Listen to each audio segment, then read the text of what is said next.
আল্লাহর নবী বললেন, সাহাবীরা, আমি আমার জীবনের সবচাইতে গুরুত্বপূর্ণ ওয়াজ আসরের নামাজের পর তোমাদেরকে শোনাবো।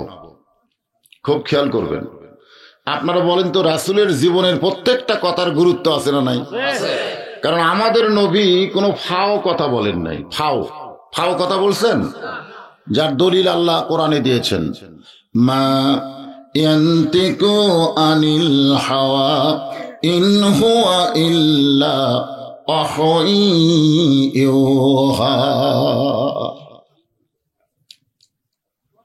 ফাও কথা বলেন নাই। আল্লাহ বলেছেন, নবী যা কিছু বলেন, যা কিছু করেন, সব কার ইচ্ছাই।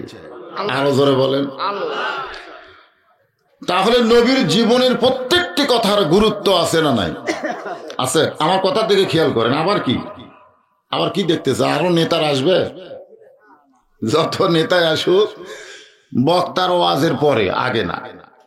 যদি কোনো নেতা আমার ওয়াজ স্টপ করে দেয়, মাইক ধরে, আমার ওয়াজ মোনাজাত হবে। আপনারা আমাকে দাওয়াত দেন বা না দেন, ওয়াজের একটা লাইন আছে, ধরে কেন আছে না নাই? এটা শুরু হয়ে গেলে কখনোই মনে করবেন না যে বক্তা ওয়াজ করে, আল্লাহ ওয়াজ করায়। ঠিক কিনা বলেন? এজন্য একটু মনোযোগ দেন আমার কথার দিকে, রাত বেশি হয়ে গেছে। আল্লাহ রাসূল বললেন, আসরের নামাজের পরে আমি আমার জীবনের গুরুত্বপূর্ণ আলোচনা শোনাবো। রাসূল কিন্তু বলতে পারতেন আসরের আগে, কিন্তু আল্লাহ রাসূল কি বললেন? আসরের আগে না পরে? এ কথা বলার পিছনে কারণ হলো, ওয়াজের যতই গুরুত্ব থাক, নামাজের চাইতে ওয়াজের গুরুত্ব কম। আমাদের কাছে কিসের গুরুত্ব বেশি, নামাজের না ওয়াজের?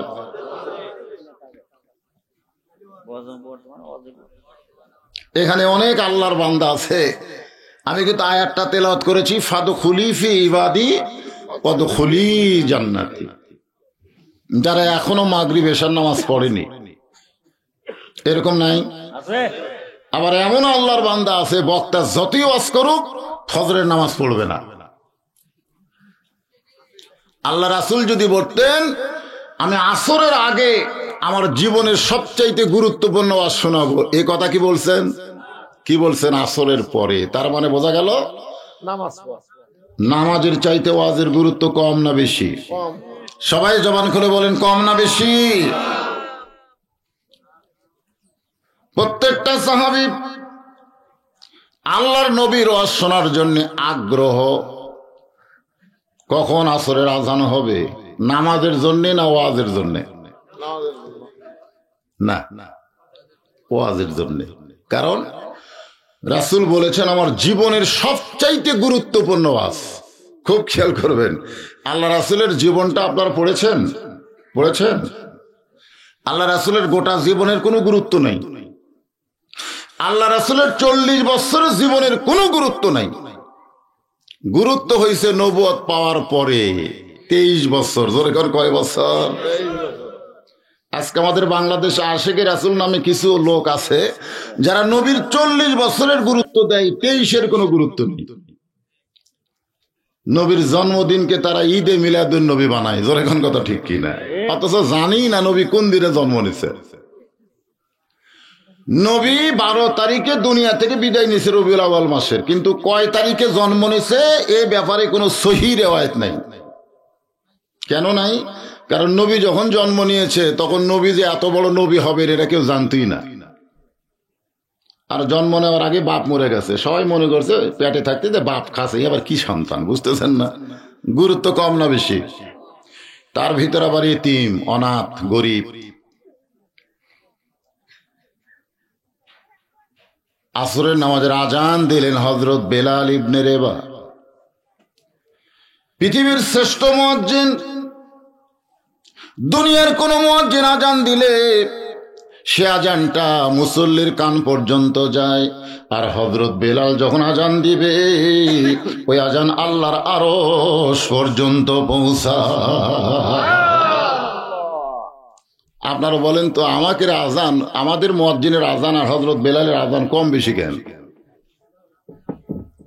কি কোন কম বেশি হওয়ার কারণ আছে না নাই? হযরত বেলাল মুয়াজ্জিনি চাকরি আল্লাহ দিয়েছে। জোরে কোন কে দিয়েছে? আল্লাহ রাসূল বললেন হাসরের ময়দানে মুয়াজ্জিনের মাথাটা সবচাইতে উপরে থাকবে, শুধু মাথা উপরে থাকবে না, আল্লাহ কুদরতি হাত দিয়ে মুয়াজ্জিনের মাথায় একটা নূরের টুপি পরায় দিবে, যেই টুপিটা পূর্ণিমার চাঁদের চাইতেও বেশি আলো দিবে। এ কথা যখন রাসূল বললেন, 1 নম্বর সাহাবী হযরত বেলাল কয় আমি মুয়াজ্জিন হব। 1 নম্বর সাহাবী আবু বকর বলে আমি মুয়াজ্জিন হব। ওমর বলে আমি মুয়াজ্জিন হব। ওসমান আলী, যত সাহাবী আছে সবাই মুয়াজ্জিন হবার চায়। কিন্তু নবী তাকায় দেখে মসজিদের বারান্দায় একটা কালো মানুষ ফোঁপায় ফোঁপায় কাঁদতেছে। রাসূল বলে বেলাল তুমি কি মুয়াজ্জিন হতে চাবা না? বেলাল বলে দামি দামি সাহাবীরা মুয়াজ্জিন হবার চায়, আপনি হা না কিছুই বলেন না। রাসূল বলে বেলাল আজানের মালিক যিনি, মুয়াজ্জিনের চাকরিও দিবেন তিনি। আপনারা বলেন তো আজানের মালিক কে? আরো জোরে। রাসূল বললেন বেলাল আল্লাহ তোমাকেই মুয়াজ্জিনের দায়িত্ব দিছে। সমস্ত সাহাবীরা বললেন হুজুর বেলালকে আল্লাহ মুয়াজ্জিনের দায়িত্ব দিল, আমাদেরকে দিল না, এর পিছনে কারণ কি? রাসূল বললেন তোমরা সবাই জিহ্বা বের করো। জিহ্বা, সবাই জিহ্বা বের করছে। আল্লাহ রাসূল বললেন বেলাল তুমি জিহ্বা বের করো। এবার হযরত বেলাল জিহ্বা যেই মাত্র বের করেছে, নবী দৌড়ে গিয়া বেলালের কপালে চুমা দিয়ে বলে বেলাল রে, তোমার জিহ্বার কারণে আল্লাহ কোরআনের আয়াত নাজিল করেছে। কারণ সারাদিন ধরে মারছে, বুকের উপর পাথর চাপা দিয়েছে। এরপরেও বেলাল যখন আল্লাহ বলে নাই, কাফের বেঈমানেরা জিহ্বা টেনে বের করে ওই জিহ্বার ভিতরেও পেরেক পর্যন্ত মেরে দিয়েছে। এরপরেও হযরত বেলাল আল্লাহ ছাড়ে নাই। সুবহানাল্লাহ বলেন। সেই বেলাল আজান দিল আসরের। ধরে বলেন কোন নামাজ? আজান দেওয়া যেই শেষ, প্রত্যেকটা সাহাবী খালি দ্রুত গতিতে মসজিদের দিকে দৌড়ে আসতেছে। কারণ যে সামনে জায়গা পাবে, নামাজও ফজিলত বেশি, আবার ওয়াজ শোনারও গুরুত্ব বেশি বোঝা যাবে। আমার সামনে যারা বসেছেন আর পিছনে যারা বসেছেন, আপনার বলতেছেন সবাই সমান, কারণ সামনে যারা বসেছে এরা আগে এসেছে। জোরে কোন কথা ঠিক কিনা? আর যে পিছনে যারা আসতেছে এদেরকে নিয়েই তো যত জ্ঞানজাম। মসজিদের কালেকশন হচ্ছে, হুজুর গাড়ি থামাইছি কিছু দেন। আমি 50 টাকা দিলাম, কয় না 1000 টাকা দেওয়া লাগবে। আমি বললাম কেন? কয় দোতলা হবে, দোতলা। তো মসজিদ দোতলা কেন? কই মুসল্লি হাঁটে না হুজুর, যার কারণেই বাধ্য হয়ে দোতলা। আমি বললাম ফজরের খবর কি? কই 1 কাতারই হয় না। জোহরের খবর কি? কয় বড় জোর 1.5 কাতার। আসরের খবর কি? কয় 3 পা কাতার। মাগরিব 1 কাতার, এশা হলো 1 কাতার। তাহলে মসজিদের ভিতরে কয় কাতার? কয় 9 কাতার। তো 9টার মধ্যে 1 কাতারই হয় না, তো আবার দোতলা কেন? তখন আদায়কারী একজন রাগ করে বলতে, ওই শালা মুসল্লিকের জন্য যারা জুমার দিনে শেষে আসা আগে যায়, এদের জন্যই দোতলা। তো আজকে জায়গা হচ্ছে না কাদের জন্য? ওই শালারা শেষে আসা।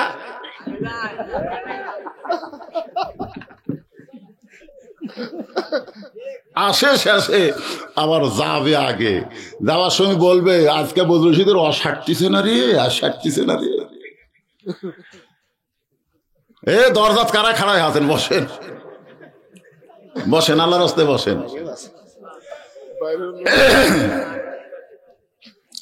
আল্লাহর বান্দারা, যেই মাত্র আজান শেষ হইছে, আল্লাহর নবী বলেছেন আজান দেওয়ার সময় শুধুমাত্র মুয়াজ্জিন ছাড়া কেউ মসজিদের মধ্যে ঢুকবা না।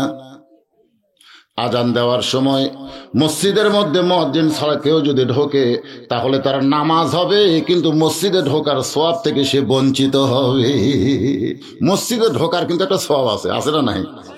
আগে ঢুকবেন, উট কুরবানির সওয়াব পাবেন। সুবহানাল্লাহ কন না কেন? মানে উট বুঝতেছেন না আপনারা? আমরা যারা হজ করছি, যে ভাই করছি আমি করছি, আমরা বুঝি। গরিব লোকেরা হজ করে না ধনীরা করে? বাংলাদেশে যারা ধনী তারাই হজ করে। এরপরও আমরা 7 হাজি মিলে একটা উট কুরবানি দিবার পারিনি। কিনবার যাই দেখি ন্যাংড়া উটের দাম 4200। 4200 রিয়াল, ন্যাংরা ন্যাংরা। সবাই বলতেছে 500-র উপর দিব না। তো 5 সপ্তাহ কত হয়? 35। তো 4200 হবে। বাধ্য হয়ে ছাগল দিলাম। আর আপনারা কোরআনের মাহফিলে বসে আজকে শুনে নেন, মুয়াজ্জিন আযান শেষ করার 3 মিনিটের মধ্যে যারা মসজিদে পা দেবে আল্লাহ রাস্তা একটা উট কুরবানির সওয়াব পাবে। সমস্ত সাহাবীরা মসজিদ ভরে গেল। আল্লাহ রাসূল আসরের নামাজের ইমামতি করলেন। এই মুহূর্তে আমি জানতে চাচ্ছি আসরের নামাজ কয় রাকাত? আরো জোরে, জোরসে বলুন। আমি কিন্তু বলি নাই আসরের ফরজ কয় রাকাত। না, আমি কি বলছি আসরের ফরজ কয় রাকাত? আমি বলছি আসরের নামাজ কয় রাকাত। আপনারা 4 বললেন, কয়েকবার কইছি আরো জোরে 4 রাকাত। তার মানে বোঝা গেল আপনারা 4-এর মধ্যে আছেন, 8-এর মধ্যে নেই। ঠিক? সাহাবীরা জিজ্ঞাসা করলেন, ইয়া রাসূলুল্লাহ, যোহরের পূর্বে 4 রাকাত সুন্নত, আসরের পূর্বে 4 রাকাত সুন্নত, এই 2 সুন্নত সম্পর্কে একটু বলেন। আল্লাহ নবী বললেন, যোহরের পূর্বে 4 রাকাত সুন্নত হলো ইবাদত, আর আসরের পূর্বে 4 রাকাত সুন্নত হলো মহাব্বত। যোহরের পূর্বে 4 রাকাত সুন্নত কি? ইবাদত, ইবাদত। আর আসরের পূর্বে 4 রাকাত সুন্নত হলো মহাব্বত। সাহাবীরা বললেন, ইয়া রাসূলুল্লাহ, ইবাদত আর মহব্বত এই 2টার ব্যাখ্যা কি? আল্লাহর নবী বললেন, তোমরা সারা জীবন ইবাদত করে যে সওয়াব পাবে, আমার আবু বকর 1 রাতের মহব্বতের নেকি যদি অন্য পাল্লায় যায়, তোমাদের নেকির চাইতে মহব্বতের নেকির ওজন বেশি হবে। এখানে বোঝেন মহব্বত কাজ করে। আল্লাহর মহব্বত যাদের কলিজার মধ্যে আছে তারা কোনোদিন আল্লাহুম্মা ইন্না নাসআলুকাল জান্নাতা ওয়া নাউযু বিকা মিনান নার এই দোয়া করবে না। যাদের কলিজায় আল্লাহর মহব্বত আছে তারা এই দোয়া কোনোদিনও করবে না। আর যারা ইবাদত করে তারা খালি জান্নাত চায়। জোরে কোন কি চায়? এক মহব্বতের পাগল আছে নামাজের সেজদায়। আল্লাহ ডাক দেয়, বলে তুই যতই নামাজ পড় সেজদা কর, তোর ঠিকানা কিন্তু জাহান্নাম। পাগল মাথা তুলে কয় আলহামদুলিল্লাহ। আল্লাহ বলে, পাগল তোর জাহান্নামের খবর দিলাম, এরপরেও তুই আলহামদুলিল্লাহ বলিস কেমনে? পাগল বলতেছে, জাহান্নামেরও মালিক তুমি, জান্নাতেরও মালিক তুমি, তোমার বানানো জাহান্নামে আমার মতন পাগলের যে জায়গা হয়েছে, এই জন্যই তোমার শুকর আদায় করতেছি। তুমি যদি বলতে পাগল তোর জান্নাতও নাই জাহান্নামও নাই, তখন আমি যাব কোথায়? আমার যাওয়ার তো কোনো জায়গা নেই। আল্লাহর শুকর আদায় করার কারণ হলো আমি বলতে পারবো আমার জায়গা আছে। জায়গা আরো ধরে কোন জায়গা? আল্লাহ বলে, জাহান্নামে গেলে তুই পুড়ে যাবি, তোর কষ্ট হবে। পাগল বলতেছে, যে বানাইছে আমারে সেই তো জাহান্নাম বানাইছে। পাগলটা কে বানাইছে? জাহান্নাম কে বানাইছে? তুমি একটু দেখো তো, আল্লাহ তোমার পাগলা যে জাহান্নামে যাবে একলা যাবে? আল্লাহ বলে, পাগল তোর সঙ্গে জাহান্নামে কেউ যাবে না। কেউ যাবে? আমি আর বউরে কইছিলাম, আল্লাহ যদি আমাকে জাহান্নাম দেয় আমার সঙ্গে যাবা? বউ কই, আপনি জাহান্নামে যাবেন কেন? আমি বললাম, যদি যাই যাবা নাকি সেটা কও। না না, তা যাব না। আমি চিন্তা করলাম, সব চাইতে দরদিকে বউ না, মায়ের মতন আপন কেহ নাই রে দুনিয়ায়। আমি সেই মাকে একদিন বললাম, মা আমি যদি জাহান্নামে যাই আপনি আমার সঙ্গে যাবেন? মা বলতে, তো চট দে মরে, কিসের জাহান্নাম? আমি বললাম, যদি যাই। মা বলতেছে, তুই যদি জাহান্নামে যাস তোর আমলের কারণে যাবি, আমার আমলের কারণে আমি আল্লাহর জান্নাত চাই। তখন বুঝলাম জাহান্নামে যাওয়ার কেউ নাই। আল্লাহু আলিমুম বিজাতিস সুদূর। আল্লাহ পাগলের দিকে তাকায় দেখে পাগলের কলিজায় আল্লাহর মহব্বত দেখা যায়। আল্লাহ ডাক দে বলে, পাগল রে, আমার মহব্বত নিয়ে কেউ যদি জাহান্নামে যায়, আমি জাহান্নামকেও জান্নাত বানায়া দিব। চিন্তা করছেন? আসরের নামাজের আগে যে 4 রাকাত সুন্নাত পড়বে, তারা কোনোদিন জান্নাতের লোভে দোয়া করবে না। তারা সব সময় বলে আল্লাহ চাই। জোরে কোন কি চাই? আরো জোরে, জোরসে বলুন। মূলত আমরা কি চাই না? যতদিন আপনি ইবাদত করবেন ততদিন আপনি আল্লাহ চাবেন না, খালি জান্নাতের ধান্দা করবেন। আল্লাহ জান্নাত দিবেন, আল্লাহ জান্নাত দিবেন। কিন্তু যেই মহব্বত হবে কলিজায়, আর জান্নাতের ধান্দা নাই, জান্নাতের মালিক আল্লাহকে চায়। জোরে কান সুবহানাল্লাহ। ফাদখুলি ফি ইবাদি ওয়াদখুলি জান্নাতি। আয়াতটা কি আপনাদের খেয়াল আছে নাকি? আসরের ফরজ 4 রাকাতের ইমামতি করলেন আল্লাহর নবী। 2 ওয়াক্ত নামাজের সালাম ফিরে নবী সাহাবীর দিকে মুখ ঘুরাই। একটা হলো ফজর, একটা হলো আসর। আপনারা বলেন তো, জোহরের পরে নামাজ আছে না নাই? এ কথা কোন আছে না নাই? মাগরিবের পরে সুন্নত নফল আছে না নাই? এশার পরেও সুন্নত নফল আছে, কিন্তু 2টা ওয়াক্ত নামাজ, একটা হলো ফজর, একটা হলো আসর, যার পরে আর কোনো সুন্নত নফল নাই। আপনারা বলেন তো কেন নাই? না না, মাগরিবের পরে আছে না নাই? এশার পরে আছে না নাই? তারপরে জোহরের পরে আছে না নাই? কিন্তু ফজর আর আসর এই 2 ওয়াক্ত নামাজের পরে কোনো নামাজ নাই কেন? না জানলে বলবেন জানি না। জানি নারাও খবর পারেন না, তাহলে তো আমি জানাই। কি করে আমার জানার দরকার আছে না নাই? মানে অনেক নামাজি আছে, অনেক নামাজি বাংলাদেশে আছি, 5 ওয়াক্ত নামাজ 70 রাকাত কেন হলো এটাও জানি না। এটা একমাত্র বাংলাদেশে আমি ওয়াজ করছি যে 5 ওয়াক্ত নামাজ 70 রাকাত কেন হলো। আল্লাহ তো 5 ওয়াক্ত 10 রাকাতও দিবার পারে, 15 রাকাতও দিবার পারে, 20 রাকাতও দিবার পারে। 15, 10, 20 না দিয়া বেসাইদা 70 রাকাত নামাজ কেন দিল? এমনি এমনি দিল না। সে ওয়াজ আজকে না, আজকে ওয়াজ হচ্ছে নবীর জীবনের সবচাইতে গুরুত্বপূর্ণ ওয়াজ। আমাদের শোনার দরকার আছে না? না, হ্যাঁ হ্যাঁ, সবাই লাফায় আমরা নবীর উম্মত, এত সোজা না। এই যে একজন মেম্বার দাঁড়াচ্ছে, মেম্বার দাঁড়ান একজন, আর চেহারা দেখলি তো ভোট এমনি দেয়। যে আয়াতটা পড়লো আপনারা খেয়াল করছেন? কুনতুম খায়রা উম্মাতিন উখরিজাত লিন-নাস তা'মুরুনা বিল মা'রুফি ওয়া তানহাউনা আনিল মুনকার। লিল্লাহি তাকবীর। ভোট মরছেন। এই ভোটটা কিন্তু খুব কঠিন জিনিস। তবে বর্তমানে বাংলাদেশে আর ভোটের মজা নাই। এখন কি নাই? মজা নাই। আগে যেরকম মজা ছিল এখন আর সেটা নাই। তবে মেম্বার চেয়ারম্যানের ভোটে মজা আছে, তোর এখন আছে না নাই? এই ভোটটা এখনো ডাকাতি হচ্ছে না। চুরি হতে পারে কিন্তু ডাকাতি হচ্ছে না।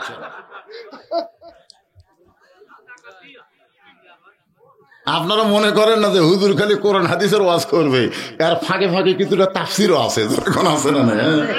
এগুলাই তো তাফসির। ইন্নাল্লাহা ইয়ামুরুকুম আন তুআদ্দুল আমানাতি ইলা আহলিহা।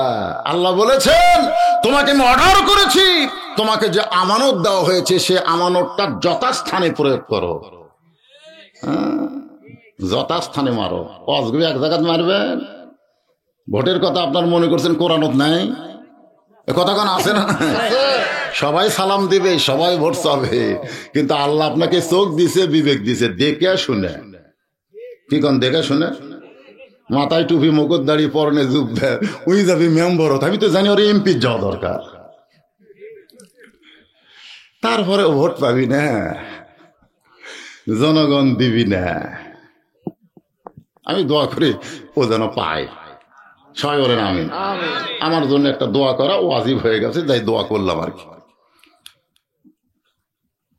আল্লাহর নবী 2 ওয়াক্ত নামাজের পরে সাহাবীর দিকে মুখ ঘুরাই, একটা হলো ফজর, একটা হলো আসর। নবী মুখ ঘুরায় সাহাবীর দিকে তাকায় দেখে। নবী যে মুখ ঘুরায় এমনি এমনি ঘুরায় না, সাহাবীর দিকে এরকম তাকায় থেকে দেখে। কারণ নবী হচ্ছে নেতা, সাহাবীরা হচ্ছে মুসল্লি। সুবহানাল্লাহ। তাহলে নেতা হিসাবে চামচাকের চেহারা দেখার দরকার আছে না নাই? মনে করেন নবী নেতা, সাহাবীরা চামচা, আপনারা কার চামচা হবেন? লাকাদ কানা লাকুম ফি রাসূলিল্লাহি উসওয়াতুন হাসানা। যদি সফলতা অর্জন করতে চাও, দুনিয়ার সমস্ত নেতার চামচাগিরি বাদ দিয়ে মোহাম্মদ রাসূলকে তোমাদের আদর্শের নেতা মেনে নাও। এ কথা কার? এই জন্য আমার সঙ্গে একটা স্লোগান দেবেন। মাইকের সাউন্ড ঠিক আছে? ঠিক মতো শুনতে পাচ্ছেন আপনারা? আচ্ছা, অসুবিধা নেই। আমার নেতা, তোমার নেতা বিশ্বনবী মুস্তাফা। ওই যে একজন মুখত মাফলা দিয়ে আছে দেখেন, ওই খুলতিছে না। মাফলা খুলে একটা স্লোগান দাও। আমি সেদিন একটা গান গাইছিলাম, আপনাদের মনে নেই? মনের ঘরে তালা দিয়া চাবি নিয়া আসেন সাই, আমি অধম সাধ্য কি তার হুকুম ছাড়া বাইরে যাই, হুকুম ছাড়া বাইরে যাই। আমার দুই কান্দে দুই মোহরি, লেখিতেছেন ডায়েরি, দলিল দেখে রায় দিবে, টাকা পয়সার নাই কারবার। সবাই বলেন আছেন আমার মুক্তার, আছেন আমার ব্যারিস্টার, সেই বিচারের হাইকোর্টেতে তিনি আমায় করবেন পার। আমি পাপী, তিনি জামিনদার। আমি পাপী, আর জামিনদার কে? আরো জোরে আল্লাহ। এটা বুঝি না, জামিন কে লেই, এটা বোঝেন না আপনারা? আল্লাহ হচ্ছেন হাকিম, আর আমরা হব আসামি। আর আমাদের নেতা বিশ্ব নবী হলো আমাদের জামিনদার। আল্লাহর কাছ থেকে আমাদেরকে জামিন নিয়ে জান্নাতে পৌঁছায় দেওয়ার একমাত্র হকদার হলো আমাদের নবী। জোরে কোন সুবহানাল্লাহ। সেই নবীকে নেতা বলতে আপনাকে আপত্তি আছে? তাহলে গলা খাঁকারি দেন তো দেখি। আমার নেতা, তোমার নেতা বিশ্বনবী মুস্তাফা, বিশ্বনবীর চরিত্র দত্ত গোছাত কি বলছিলাম? ফুলের চাইতে কইনি? হ্যাঁ, তো মাঝে মধ্যে একটু ট্রাই হবে না এগুলো? ওখানেই স্লোগান দিলেন ফুলের চাইতেও, আবার এটি দিচ্ছেন ফুলের মতো।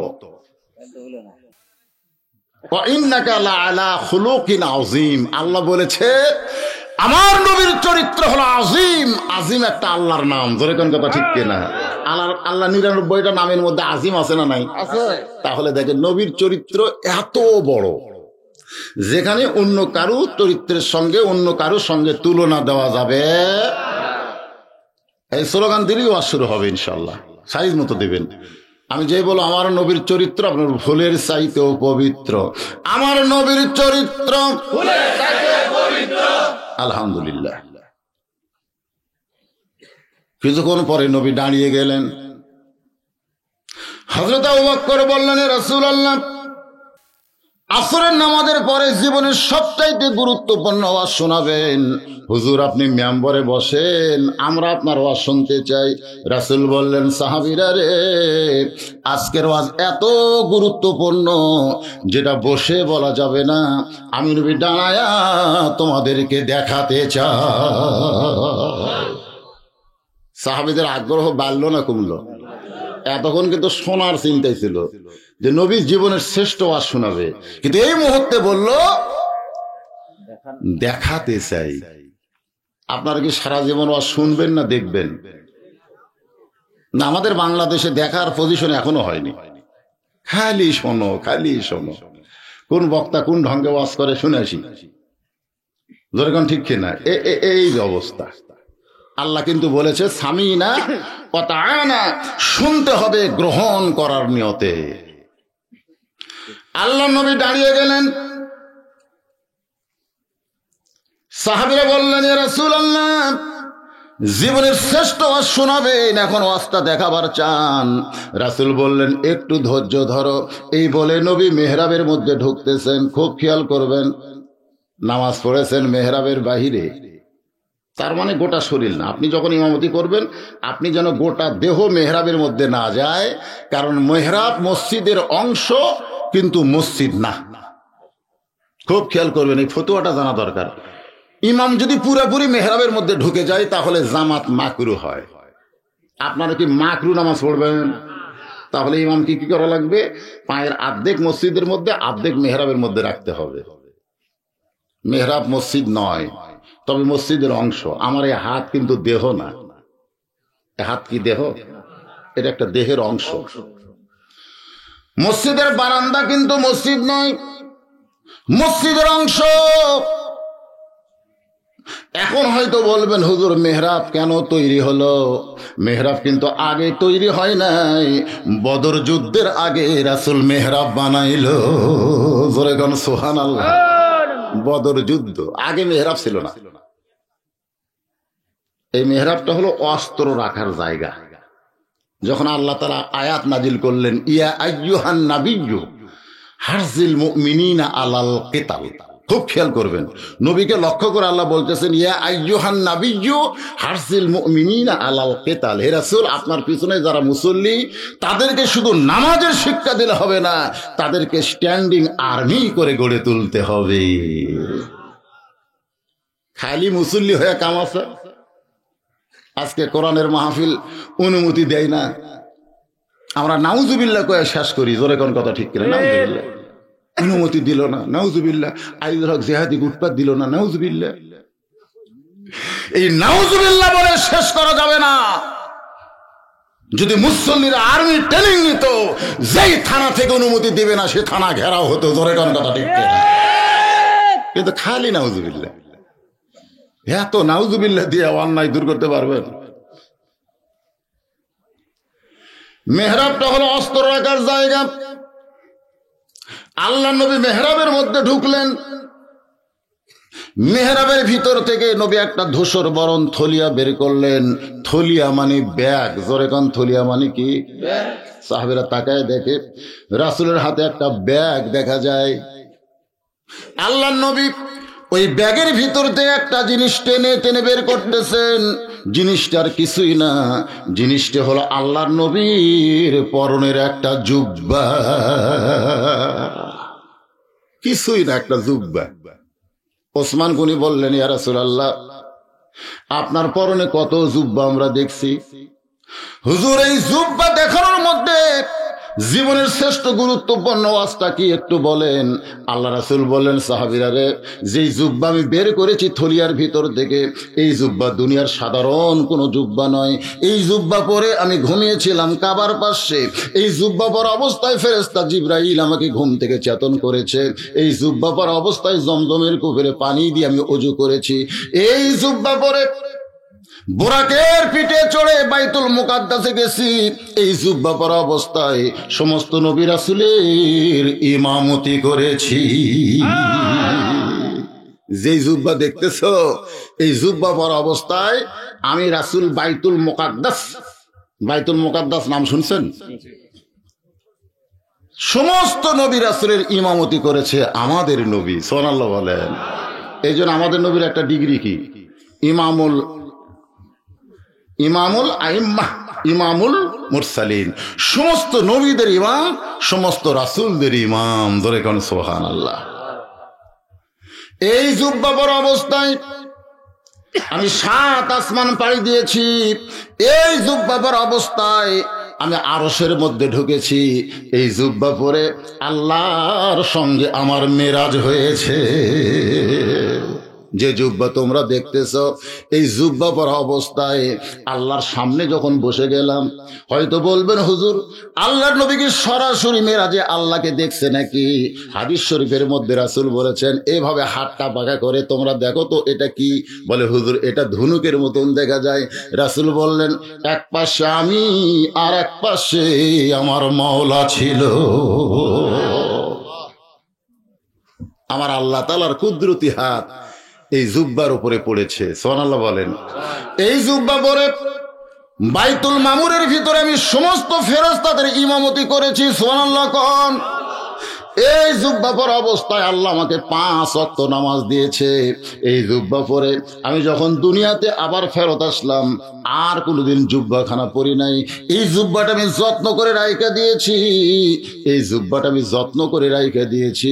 এই জুব্বা এখন দেখানোর পিছনে কারণ হলো আমি নবী যাব, আমি চলে যাব। এখান থেকে কেউ মনে করবেন না যে নবী মরে যাবে। খবরদার, নবী চলে যাওয়ার কথা বলেছেন, কিন্তু মরে যাওয়ার কথা বলেন নাই। আপনারা কি মনে করবেন মরে গেছে? আমাদের মধ্যে অনেক বেয়াদব আছে, অনেক বেয়াদব বলে নবী জন্ম মৃত্যু দিন। নবীর জন্ম মৃত্যু দিন কি রে? নবী কবে জন্মেছে? কবে জন্মেছে? বাবে জিব্রাইল দেখছেন ভাই, দেখেননি বাবে জিব্রাইল মদিনায় রাসূলের রওজার পাশে বাবে জিব্রাইল, একটা দরজায় আছে জিব্রাইলের দরজা, জোরে করেন সুবহানাল্লাহ। ফেরেশতা জিব্রাইল দাঁড়িয়ে আছে, দাহিয়াতুল কালবি সাহাবীর চেহারায়। ডাক দিলেন, ইয়া রাসূলুল্লাহ, আমি আপনার সঙ্গে দেখা করতে চাই। নবী বুঝতে পারলেন জিব্রাইল। ফাতেমাকে বললেন, মা দরজাটা খুলে দাও, তোমার চাচা আসতেছে। তো মা ফাতেমা দরজা খুলে দিলে জিব্রাইল ঢুকলো। ঢুকে একটু মন ভার। রাসূল বলেন, মন ভার কেন? বলে, হুজুর আপনি যে মেয়েকে বললেন চাচা আসতেছে, আমি চাচা কেমনে? বাবা আদম থেকে আপনি পর্যন্ত সমস্ত নবী রাসূলের কাছে আমি আল্লাহর ওহী নিয়ে আইছি। আপনি কয় বছরের আর আমি কত লক্ষ বছর আগেকার, তাহলে চাচা কেমনে হলাম? বাপের ছোট ভাইকে চাচা কয়, জোরে খান কথা ঠিক কিনা? আপনার মেয়েকে কি আপনি ঠিক কইছেন? আল্লাহ রাসূল বললেন, জিব্রাইল তোমার বয়স কত? আল্লাহ রাসূল বললেন, জিব্রাইল তোমার বয়স কত? ফেরেশতা জিব্রাইল বলে, ইয়া রাসূলুল্লাহ কত বছর বলতে পারবো না, তবে পূর্ব দিকে একটা তারকা উঠতো 70,000 বছর পর পর, আমি 70 বার সেই তারকা দেখেছি। আল্লাহ রাসূল বলেন, বর্তমান কি সেই তারকা দেখা যায়? বলে, হুজুর আর দেখা যায় না। রাসূল বললেন, জিবরাইল ওই তারকায় ছিলাম আমি, মুহাম্মাদুর রাসূলুল্লাহ। জিরোয় লাভ দেটা কয়, হুজুর তাহলে আপনার বয়স কত? পাগলারা কয় জন্ম মৃত্যু দিন। জন্ম মৃত্যু দিন? তোমরা জন্ম বোঝো না, তোমরা মৃত্যু বোঝো না। নবীর শানে বলতে পারবেন না ঠিক আছে, কিন্তু বেয়াদবি করা যাবে না। জোরে কোনো কথা ঠিক কি না? আমার নবীর শানে বেয়াদবি করা যাবে? যাবে না।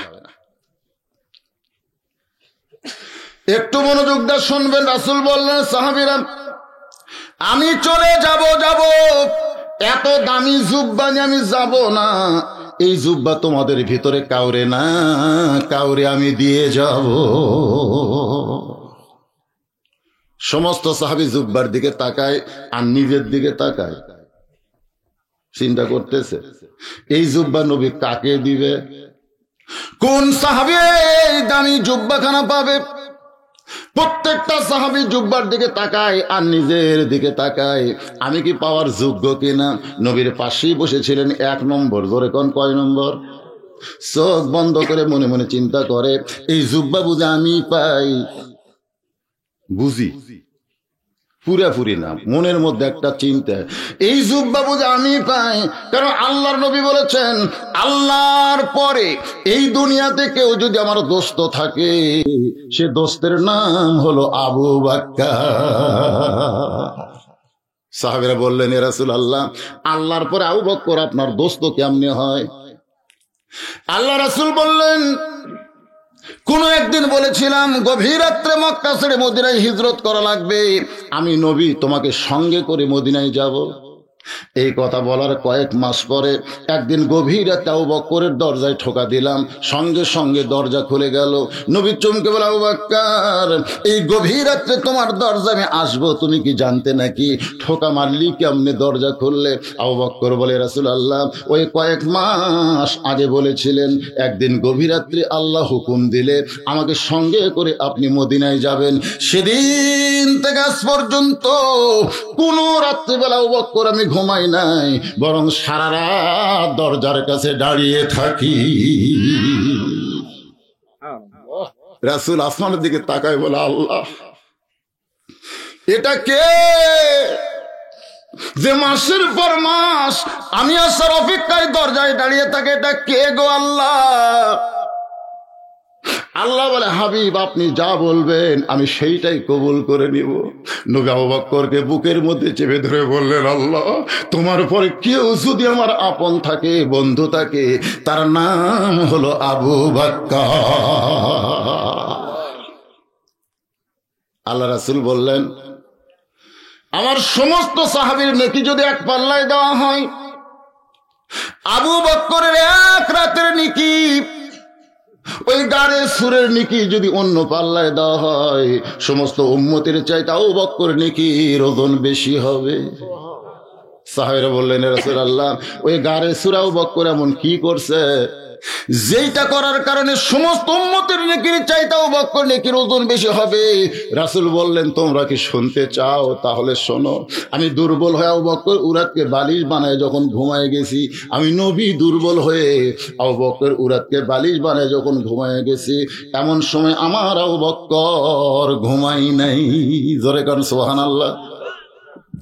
নবীর মুখের দিকে তাকাই, আবু বকর গুনগুন করে গান গায়, শিশুকালে মইরা গেছে মা, গর্ভে থাকতে মরছে পিতা, নবী চোখে দেখলেন না, কে করিবে লালন পালন, কে দিবে সান্ত্বনা, এই দুনিয়ার বড় এতিম নবী ছিলেন একজনা। নবী যখন ঘুমায় গেছে, নবীর মাথায় হাত বুলায় বলে, আল্লাহ যেই মানুষটা কোনোদিন কারো ক্ষতি করলো না, যেই মানুষটা মানুষের জান্নাত চায়, আর সেই মানুষটাই আজকে গাড়ির সুরের মধ্যে আত্মগোপন করেছে। আল্লাহ বাজান বারবার আবু বকর নবীর মুখের দিকে তাকায়, হঠাৎ গর্তের উপর দিকে তাকায়, ছোট্ট একটা ছিদ্র দেখতে পাই। ওই ছিদ্র দেখে আবু বকর চমকে বলতেছে, আল্লাহ ওই ছিদ্র দিয়ে যদি কিছু বের হয়ে আমার নবীকে কামড় দেয়, আপনারা বলেন তো গর্তের মধ্যে কয়জন? একজন না দুইজন? এটা আবু বকর, দুইজন। আবু বকর আল্লাহর নবী, কিন্তু আবু বকর বলতেছে ওই ছিদ্র যদি কিছু বের হয়ে নবীকে কামড় দেয়, তার মানে বোঝা গেল নবীর অস্তিত্বে নিজের অস্তিত্ব ভুলে গেছে, নবীর রঙে নিজের জীবনকে রঙিন করেছে। যদি কিছু বের হয়ে আবার নবীকে কামড় দেয়, ডান উরাতে নবী শুয়ে আছে, আর বাম পা খানা গর্তের মুখে লাগাই দিছে। আল্লাযী খালাকাল মাউতা ওয়াল হায়াতা লিয়াবলুয়াকুম আইয়ুকুম আহসানু আমালান ওয়া হুয়াল আজিজুল গফুর। এই আয়াতটা আল্লাহ নাজিল করেছে, জোরে কোন সুবহানাল্লাহ। এই আয়াত গর্তের মুখে যখন আবু বকর পাটা দেয়, এই আয়াতটা তখন এই কারণেই কিন্তু আল্লাহ নাজিল করেছে। নাজিল করে আল্লাহ বলতেছে, আবু বকর নবীকে বেশি ভালোবাসে না আমি আল্লাহ নবী বেশি ভালোবাসি? আজকে আল্লাহ আর বান্দার মধ্যে নবী ব্যাপারে পরীক্ষা হবে। জোরে কোন সুবহানাল্লাহ। আপনারা বলেন তো, আমাদের নবীকে সবচাইতে বেশি ভালোবাসে কে? আল্লাহ। জোরে কোন, আরো জোরে। ফ্রান্সের ম্যাক্রো নবীর বিরুদ্ধে কটূক্তিকে পছন্দ করেছে, সায় দিয়েছে। আমরা দুনিয়ার কোন মানুষ ফ্রান্সের বিরুদ্ধে আন্দোলন না করলেও আমার আল্লাহর আন্দোলন আছে না নাই? বর্তমানে এই প্রধানমন্ত্রীর খবর কি আপনারা জানেন? কিছুই জানেন না, এগুলো জানা লাগবে রে। গত পরশু দিন একদিনে 24 ঘন্টায় আমেরিকাতে এই করোনা ভাইরাসে 4306 জন মরছে। একদিনে। একদিনে কত? এ পর্যন্ত আমেরিকায় একদিনে এত মানুষ মরে নাই। এখন তো জো বাইডেন এখনো ক্ষমতা পায়নি, ট্রাম্পের হাতত এখনো আছে। কি নাম? আগে ছিল ট্রাম্প, এখন হয়তো জো বাইডেন। আপনারা জানেন কি বিবৃতি দিতে জানেন? ওরা তন্ন তন্ন করে খুঁজে দেখছে এই 4306 জন যে মূল্য, এরা কারা? অধিকাংশই ওযু করে না, নামাজ পড়ে না, খালি মাস্ক পরে, হাতত গোলভ দিয়ে ঘুরে বেড়ায়। করোনা থেকে বাঁচবো কেমনে? করোনা থেকে বাঁচ, আরে করোনা থেকে বাঁচার জন্য তো কি কন দোয়া আছে না নাই? পড়েন, সকলে পড়েন, আল্লাহুম্মা ইন্নী আউযু বিকা মিনাল বারাস। পড়েন না কেন ভাই? এই দোয়া যদি আপনারা মুখ দিয়ে প্রকাশ করেন, কোনোদিন আপনার মুখে মাস্ক দেওয়া লাগবে না, মাস্ক দেওয়া লাগবে না। এই মুখ দিয়ে একটু দোয়া বের করেন, আল্লাহুম্মা ইন্নী আউযু বিকা মিনাল বারাস ওয়াল জুনুন ওয়াল জুজাম ওয়া মিন সাইয়িল আসকাম। আল্লাহ বলেছেন, ইযা আসাবাতুহুম মুসিবাতুন ক্বালু ইন্না লিল্লাহি ওয়া ইন্না ইলাইহি রাজিউন। কি বলতেছে? তোমাদের উপরে বিপদ আপদ মুসিবত যখন আসবে, ক্বালু, তখন তোমরা বলবে ইন্না লিল্লাহ। তো করোনা ভাইরাস একটা কি রহমত না বিপদ? কথা কয় না, রহমত না বিপদ? যেই মুখ দিয়ে এই দোয়া বের হবে আর ইন্না লিল্লাহর আমল বেশি হবে, ওই মুখওয়ালা মানুষকে করোনা ভাইরাস ধরবে না। লেখালেন। গত রাত্রে যেখানে মাহফিল করলাম হাটপাচিল, ওখানে যিনি একটা অতিথি ছিল, ঢাকার সবচাইতে বড় ডাক্তার, স্টেজের উপর এসে হিনি মাস্ক পরা, হাতত গ্লোভস পরা, কিছুক্ষণ পর পর একটা বোতল রাখছে, স্প্রে করে। ও আর এটা দেখে আমার ধারে কাছে বিরক্ত। সেই ভয় খাওয়া খাচ্ছে ডাক্তার। আমি বললাম, ভাই রে, এরকম ভয় যারা খায় তার কি করোনা ধরে? করোনা কিন্তু ঘুরতেছে, কাক কাক ধরা যায়। যে আল্লাহর ভয় বাদ দেয় করোনার ভয় করবে, এদেরকেই করোনা বেশি ধরবে। ধরে কোন কথা ঠিক? একটা রিক্সাওয়ালা, ভ্যানওয়ালা একজনকে ধরে, ভয়ই নাই তো। আমি রিক্সাওয়ালাকে বলেছিলাম, মুখত মাস দেশ কেন? পুলিশের ভয়। হুজুর, পুলিশ যদি ধরে 200 টাকা নিবি, আমার কামাই নাই, এই জন্য মুখত মাস দিছি। করোনা কিসের করোনা? আমাকে করোনা কোনোদিনও ধরবে না। আজ পর্যন্ত বাংলার 100% গরিব মানুষ বিশ্বাস করে করোনা তাদেরকে ধরবে। যাদেরকে পর্যন্ত ধরতেছে খোঁজলে দেখে এই মালগুলা কারা।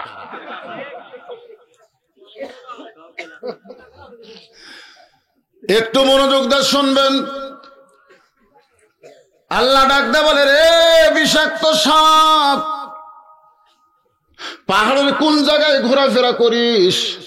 আমি আল্লাহ তোকে হুকুম দিলাম, ওই ছিদ্রে যে পা লাগাই দিছে সেই পায়ে কামড় মার। আপনারা বলেন তো, কোন কিছু হয় আল্লাহর হুকুম ছাড়া? বিষাক্ত সাপ এসে আবু বকরের পায়ের তালুতে কামড় মারছে, সঙ্গে সঙ্গে বিষটা কলিজার মধ্যে চলে আইছে। আবু বকর বলে, সাপরে, আমারে কামড় দিলি, তুই মনে করছিস আমি পা টান দেব? সাপ শুনে নে, আমার জীবনের চাইতেও লাই উমিন আহাদুকুম হাত্তা আকুনা হাব্বা ইলাইহি মিন নাফসিহি। আল্লাহর নবী বলেছেন, প্রকৃত মুমিন যদি হবার চাও, নিজের জীবনের চাইতেও রাসূলকে বেশি ভালোবাসতে হবে। আমি মরে যাব, কিন্তু গর্তের মুখ থেকে আমার পা টান দিব না। সাপ বলে, আল্লাহ, আপনার হুকুমে কামড় মারলাম, তাও তো বান্দা পা টান দেয় না। আল্লাহ বলে, আবার কামড় মার। বিষাক্ত সাপ আবার কামড় মারছে। আবু বকর বলে, সাপরে, এখন আমি মরি নাই, যতক্ষণ জীবিত থাকবো ততক্ষণ গর্তের মুখ থেকে আমি পা টান দেব না। সাপটা বলে, আল্লাহ, এখনো পা টান দেয় না। আল্লাহ বলে, আবার মার, আবার মার, আবার কামড় মার। কিতাবের মধ্যে আছে 5 বার সাপটা কামড় মারছে। বিশ্বের যন্ত্রণায় আবু বকরের গোটা দেহ থর থর করে কাঁপতেছে। এক ফোঁটা চোখের পানি নবীর গাল মোবারকে পড়েছে। নবী চোখ খুলে বলে, আবু বকর, বাড়ির কথা মনে করে কাঁদতেছো, বিয়ে বাচ্চার কথা মনে করে কাঁদতেছো। আবু বকর বলে, রাসূলুল্লাহ, এই বুকটা ছিঁড়ে যদি আপনাকে দেখাতে পারতাম, তাহলে দেখতে মাত্র 2টা নাম আমার জীবনের সঙ্গে জড়িত। একটা হলো আল্লাহ, আর একটা হলো মুহাম্মাদুর রাসূলুল্লাহ। বলে, কেন কাঁদতেছো? বলে, কি যেন বারবার কামড় দেয়। নবী হ্যাঁচকা টান মারলে সাপ বের হয়ে নবীকে সালাম দেয়, নবী সালামের উত্তর দেয় না। সাপটা আবার সালাম দেয়, নবী সালামের উত্তর দেয় না। সাপটা যখন আবার নবীকে সালাম দেয়, নবী রাগ করে বলে, সাপরে, আমার কলিজায় কামড় মারবি আর আমারে সালাম দিবি? সাপটা বলে, ইয়া রাসূলুল্লাহ, আল্লাহ যদি দিবার কয় তাহলে আমি কি করব? নবী রাখতে বলে, আল্লাহ, আমার আবু বকর কি দোষ করলো যে তাকে সাপের কামড় দিয়ে পরীক্ষা করেন?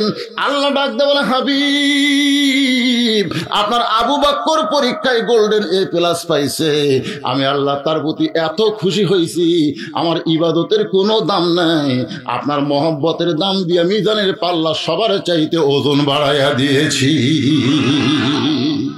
শাহ বকর মনে মনে ভাবতেছে জুব্বা বুঝি আমি পাই, তাও সাহস নেই। নবী তো বলতে পারি ইয়া রাসূলুল্লাহ আমি 1 নম্বর, আমাকে দেন। কিন্তু না, নবী বলেছেন তোমাদের মধ্যে কাউরে না কাউরে আমি দিয়ে যাব। হযরত আবু বকরের পাশে 2 নম্বর মাথা নিচু করে মনে মনে চিন্তা করে জুব্বা বুঝে আমি পাই, জুব্বা বুঝে আমি পাই। কারণ আল্লাহ রাসূল বলেছেন আমার পরে কেউ যদি নবী হতো লাউ কানা উমর। সুবহানাল্লাহ খান। রাসূল বলেছেন আমার উমরের শানে আল্লাহ কোরআনের 23টা আয়াত নাজিল করেছে। জোরে কান সুবহানাল্লাহ। আমার পরে কেউ যদি নবী হতো আল্লাহ উমরকে নবী বানাই দিত। আপনারা বলেন তো আমাদের নবীর পরে কোনো নবী আছে? কোনো নবী নাই। যদি হতো, এই যদি হতো কথাটাকে আল্লাহর এত পছন্দ। সুবহানাল্লাহ। কারণ নবীর প্রত্যেকটি কথা কি নবী কইছে না আল্লাহ কইছে? আল্লাহ কইছে। তো নবী কথা কইছে দেখে আল্লাহ কথাটা এত পছন্দ। রাসূল বললেন সাহাবীরা আমার এই কথার দাম রাখতে গিয়ে আল্লাহ দুনিয়াতে উমরকে নবী বানায়নি, কিন্তু হাসরের ময়দানে হযরত উমরকে আল্লাহ নবীদের কাতারে দাঁড় করাইয়া দিবে। মানে নবীর এই কথার দাম রাখতে গিয়ে সাহাবীরা তো জাপটে ধরে বলে ইয়া রাসূলুল্লাহ তাহলে একটু বলেন। আল্লাহ রাসূল বলতেছে যে কাতারের প্রথম থাকবে দাউদ আলাইহিস সালাম, সেই কাতারে 2 নম্বরে আল্লাহ উমরকে খাড়া করে দিবে, আর 3 নম্বরে থাকবে সুলাইমান। খুব খেয়াল করবেন, 1 নম্বরে কে? দাউদ আলাইহিস সালাম, 2 নম্বরে হযরত উমর খাড়া হয়ে আছে, 3 নম্বরে দাঁড়ায় আছে সুলাইমান। যত নবী আল্লাহ দুনিয়াতে পাঠাইছেন সমস্ত নবীরা কি বুদ্ধিমান। আমার ওয়াজ আপনারা শোনেন নাই, তোমার হুঁশ নাই, এবার শোনেন নাই, আপনারা শোনেন নাই? এই ওয়াজের মধ্যে সমস্ত নবীরা হলো বুদ্ধিমান, আর সালাক নবী হলো 2টা। এখন হয়তো বলবেন হুজুর বুদ্ধিমান আর সালাকের মধ্যে তফাৎ কি? বুদ্ধিমান হলো আল্লাহ যা কইছে তাই মানছে, আল্লাহ যা কইছে সঙ্গে সঙ্গে মেনে নিচ্ছে। আর সালাকের ব্যাখ্যা হলো আগেই মানে নাই, পাল্টা প্রশ্ন করছে আল্লাহ, মানলে লাভ কি না মানলে ক্ষতি কি এর আগে জানবার চাই। মানে যদি লাভ না থাকে তাহলে সেটা মানে লাভ কি? যেরকম আল্লাহ বলেছেন যে আমার মুসাকে যদি আমি আদমের পর্যায়ে দিতাম, মুসা মানে আদমকে তৈরি না করে আল্লাহ যদি মুসাকে প্রথম তৈরি করে জান্নাতে দিত, দিয়ে যদি বলতো আল্লাহ তাকরাবা হাদিস সাদারা ফাতাকুনা মিনাজ জালিমিন, ওই গাছের কাছে যাইও না। আদম নবী কিন্তু বলেছে যাব না, কিন্তু মুসা হলে বলতো আল্লাহ জান্নাত একটা ভালো জায়গা, সেই ভালো জায়গার মধ্যে তুমি খারাপ গাছ রাখলে কেন? যে গাছের কাছে যাবারই দিবা না সেই গাছ তুলে ফেলে দাও, তাহলে তো লেটা চুকা যায়। ধরে কোন কথা ঠিক কিনা? মানে মুসা নবী এমন চালাক নবী, আল্লাহ কোনো কিছু খোয়া সহজে যাবার পারে নাই, মুসা খপ করে ধরছে। ধরে কোন সুবহানাল্লাহ। আর এক চালাকের নাম হলো সুলাইমান। 2 জন চালাক নবী, একটা হলো মুসা আর একটা সুলাইমান। সুলাইমান নবী মনে মনে চিন্তা করবে আমার বাবা দাউদের পরেই তো আমার থাকার কথা, কিন্তু মাঝখানে নবীটা কে ঢুকলো? বাবার পরে বেটা থাকবে, কিন্তু মাঝখানে নবীটা কে ঢুকলো? এই মনে করে রাসূল বলতেছেন সাহাবীরা শোনো, সুলাইমান নবী উমরের পিছনে হাত দিবে, হাত দিয়ে বলবে আপনি কোন নবী ভাই? যে বলবে আপনি কোন নবী ভাই, সঙ্গে সঙ্গে উমর ফারুক রাগ কম না বেশি? ওয়ালিমান খাফা মাকামা রাব্বিহি জান্নাতান। এই মিয়া তুমি জানো না হাসরের ময়দানে আল্লাহর সামনে দণ্ডায়মান হওয়াকে যারা ভয় করে নত যেন অবস্থায় দাঁড়িয়ে থাকবে, আল্লাহ তাদের উপর খুশি হয়ে 2টা জান্নাত দিয়ে দিবে। আল্লাহ হাকিম হয়ে আমরা আসামি হয়ে দাঁড়াইছি, আর তুমি আমার পিঠে হাত দেখাও কোন নবী? আমি কোন নবী না, আমার নাম হলো উমর। সুলাইমান নবী বলে নবী না উমর? তো যত নবী আছে সব নবীর নাম তো আমি জানি, কিন্তু উমর নামে তো কোনো নবী নাই। উমর ফারুক বলে আপনি এরকম নবী নবী করতেছেন কেন? আমি উমর। রাসূল বললেন সাহাবীরা শোনো, উমর ফারুক যখন বলবে আমি উমর আমি উমর, সুলাইমান বলবে আমার বাবা দাউদের পরে আমি সুলাইমান থাকার কথা, মাঝখানে তুমি উমর ঢুকলে কোন দিক দিয়ে?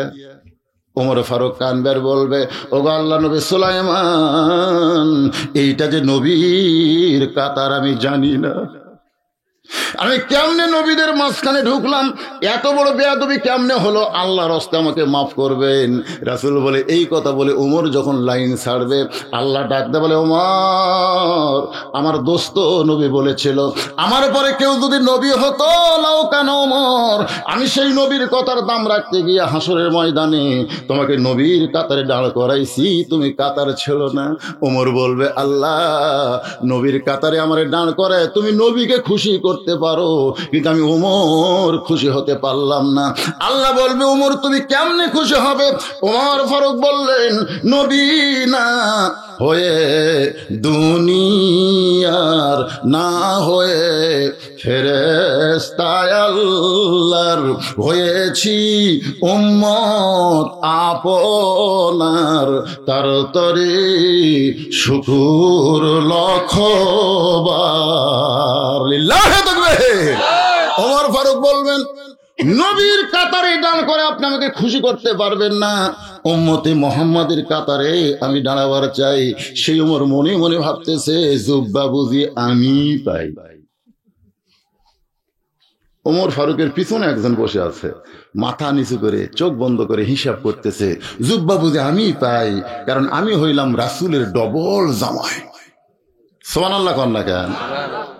ডবল জামাই বোঝেননি দেখে মুখ বন্ধ করে আছে। আল্লাহ রাসূলের দুইটা মেয়ের স্বামী কে?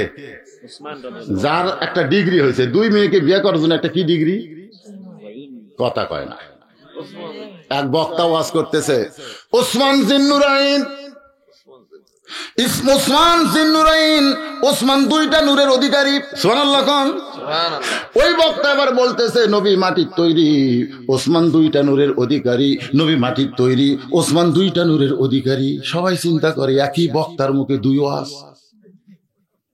কিন্তু নবী যদি মাটির হয় তার মেয়েরা নূর কেমনে হয়? জিন্নুরাইন মানে কয় নূর? দুইটা নূরের অধিকারী, তার নবী কিসের? মাটির। তো মাটির নবী, তার মেয়েরা নূর হয়। কথাটা বুঝতেছেন না? আসলে নবী কি, নবী কিসের তৈরি, এই নিয়ে আমাদের বাংলাদেশে ফেতনা আছে। যেরকম আছে না, একদল কয় মাটির, একদল কয় নূরের। হায় হায় হায় হায়, এই নিয়ে আমাদের বগুড়ায় যা শুরু আছে ভাই। জামিল মাদ্রাসা সহ যত মাদ্রাসা সমস্ত হুজুর কয় মাটির তৈরি, আর ওই যে আশরাফ আলী সিদ্দিকী একটা আছে কোবা মসজিদে, উনি কয় না না, মাটির তৈরি বলা মাত্রই বেঈমান হয়ে যাবে। কি কঠিন অবস্থা ভাই। এখন আপনাকে আমি জিজ্ঞেস করি, তো আপনারা তো এতদিন ওয়াজ শুনতেন, শুনে কি বুঝতেছেন নবী কিসের তৈরি? আরো জোরে। অনেক লোক কিন্তু বলে, আমার জীবনটা মাটি হয়ে গেল রে, আমার জীবনটাই মাটি রে, এবার আমার ব্যবসা না হওয়ার কারণে আমার জীবনটাই মাটি রে, আমার দোকান মাটি হয়ে গেল। এই কথা কয় কি কয় না? তার এই যে আমার জীবনটাই মাটি, এই কথার দ্বারা ওই কি মাটির দাম বুঝালো না ধ্বংস বুঝালো? কথা কয় না। তাহলে নবী কি ধ্বংস? তো মাটির তৈরি করলেন, এখন কিসের তৈরি? নূরের। একটা গজল গায়, আগে শোনেন, তারপরে এটার ব্যাখ্যা হবে। মাটির আদমকে আল্লাহ সৃষ্টি করিয়া ঘোষণা করিলেন আল্লাহ শ্রেষ্ঠ বলিয়া, তাই নূরের ফেরেশতা করে আদমকে সেজদা, সবার চেয়ে দিলেন মাটির মানুষকে সম্মান। সবাই বলেন আল্লাহ আল্লাহ, তুমি জানলে জালালুহু, শেষ করা তো যায় না গে তোমার গুণগান। 70,000 নূরের পর্দা। ফেরেশতা জিবরাইল নবীর সঙ্গে, আল্লাহ গায়েব থেকে আওয়াজ করে বলে, জিবরাইল ব্রেক হয়ে যা, ব্রেক হয়ে যা, আর সামনে পা বাড়াস না, কারণ 70,000 নূরের পর্দার ভিতর দিয়া তুমি জিবরাইল যদি ঢুকতে চাও, তোমার অস্তিত্ব পুড়ে হবে ছাই। ওই জায়গায় শুধু আমার নবী দোস্তকে আসার জন্য দরজা খোলা চায়। আমার নবী যখন 70,000 পর্দা পাড়ি দেওয়ার জন্য আল্লাহ আরশের দিকে রওনা দেয়, এমন সময় পিছন দিক থেকে জিবরাইল বলে, নবী গো, আমি মনে করেছিলাম আপনার ওসিলায় আল্লাহর সঙ্গে আমার দেখা হবে, কিন্তু মাঝ রাস্তায় যখন আল্লাহ আমাকে বাতিল করে দিল, আপনি চলে যাবেন আল্লাহর কাছে, কিন্তু আপনার কাছে আমার একটা প্রশ্ন। নবী বলে, জিবরাইল কি প্রশ্ন করবা? বলে, জিন হলো আগুনের তৈরি, মানুষ হলো মাটির তৈরি, ফেরেশতা হলো নূরের তৈরি। আপনি বলেন গো নবী, আপনি কিসের তৈরি? এতগুলা পর্দা পাড়ি দিয়া আপনি আল্লাহর আরশে যাচ্ছেন।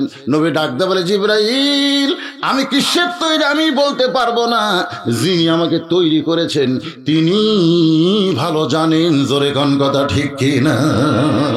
তাহলে নবী কিসের তৈরি আমরা বলবো কেন? বলবে কে?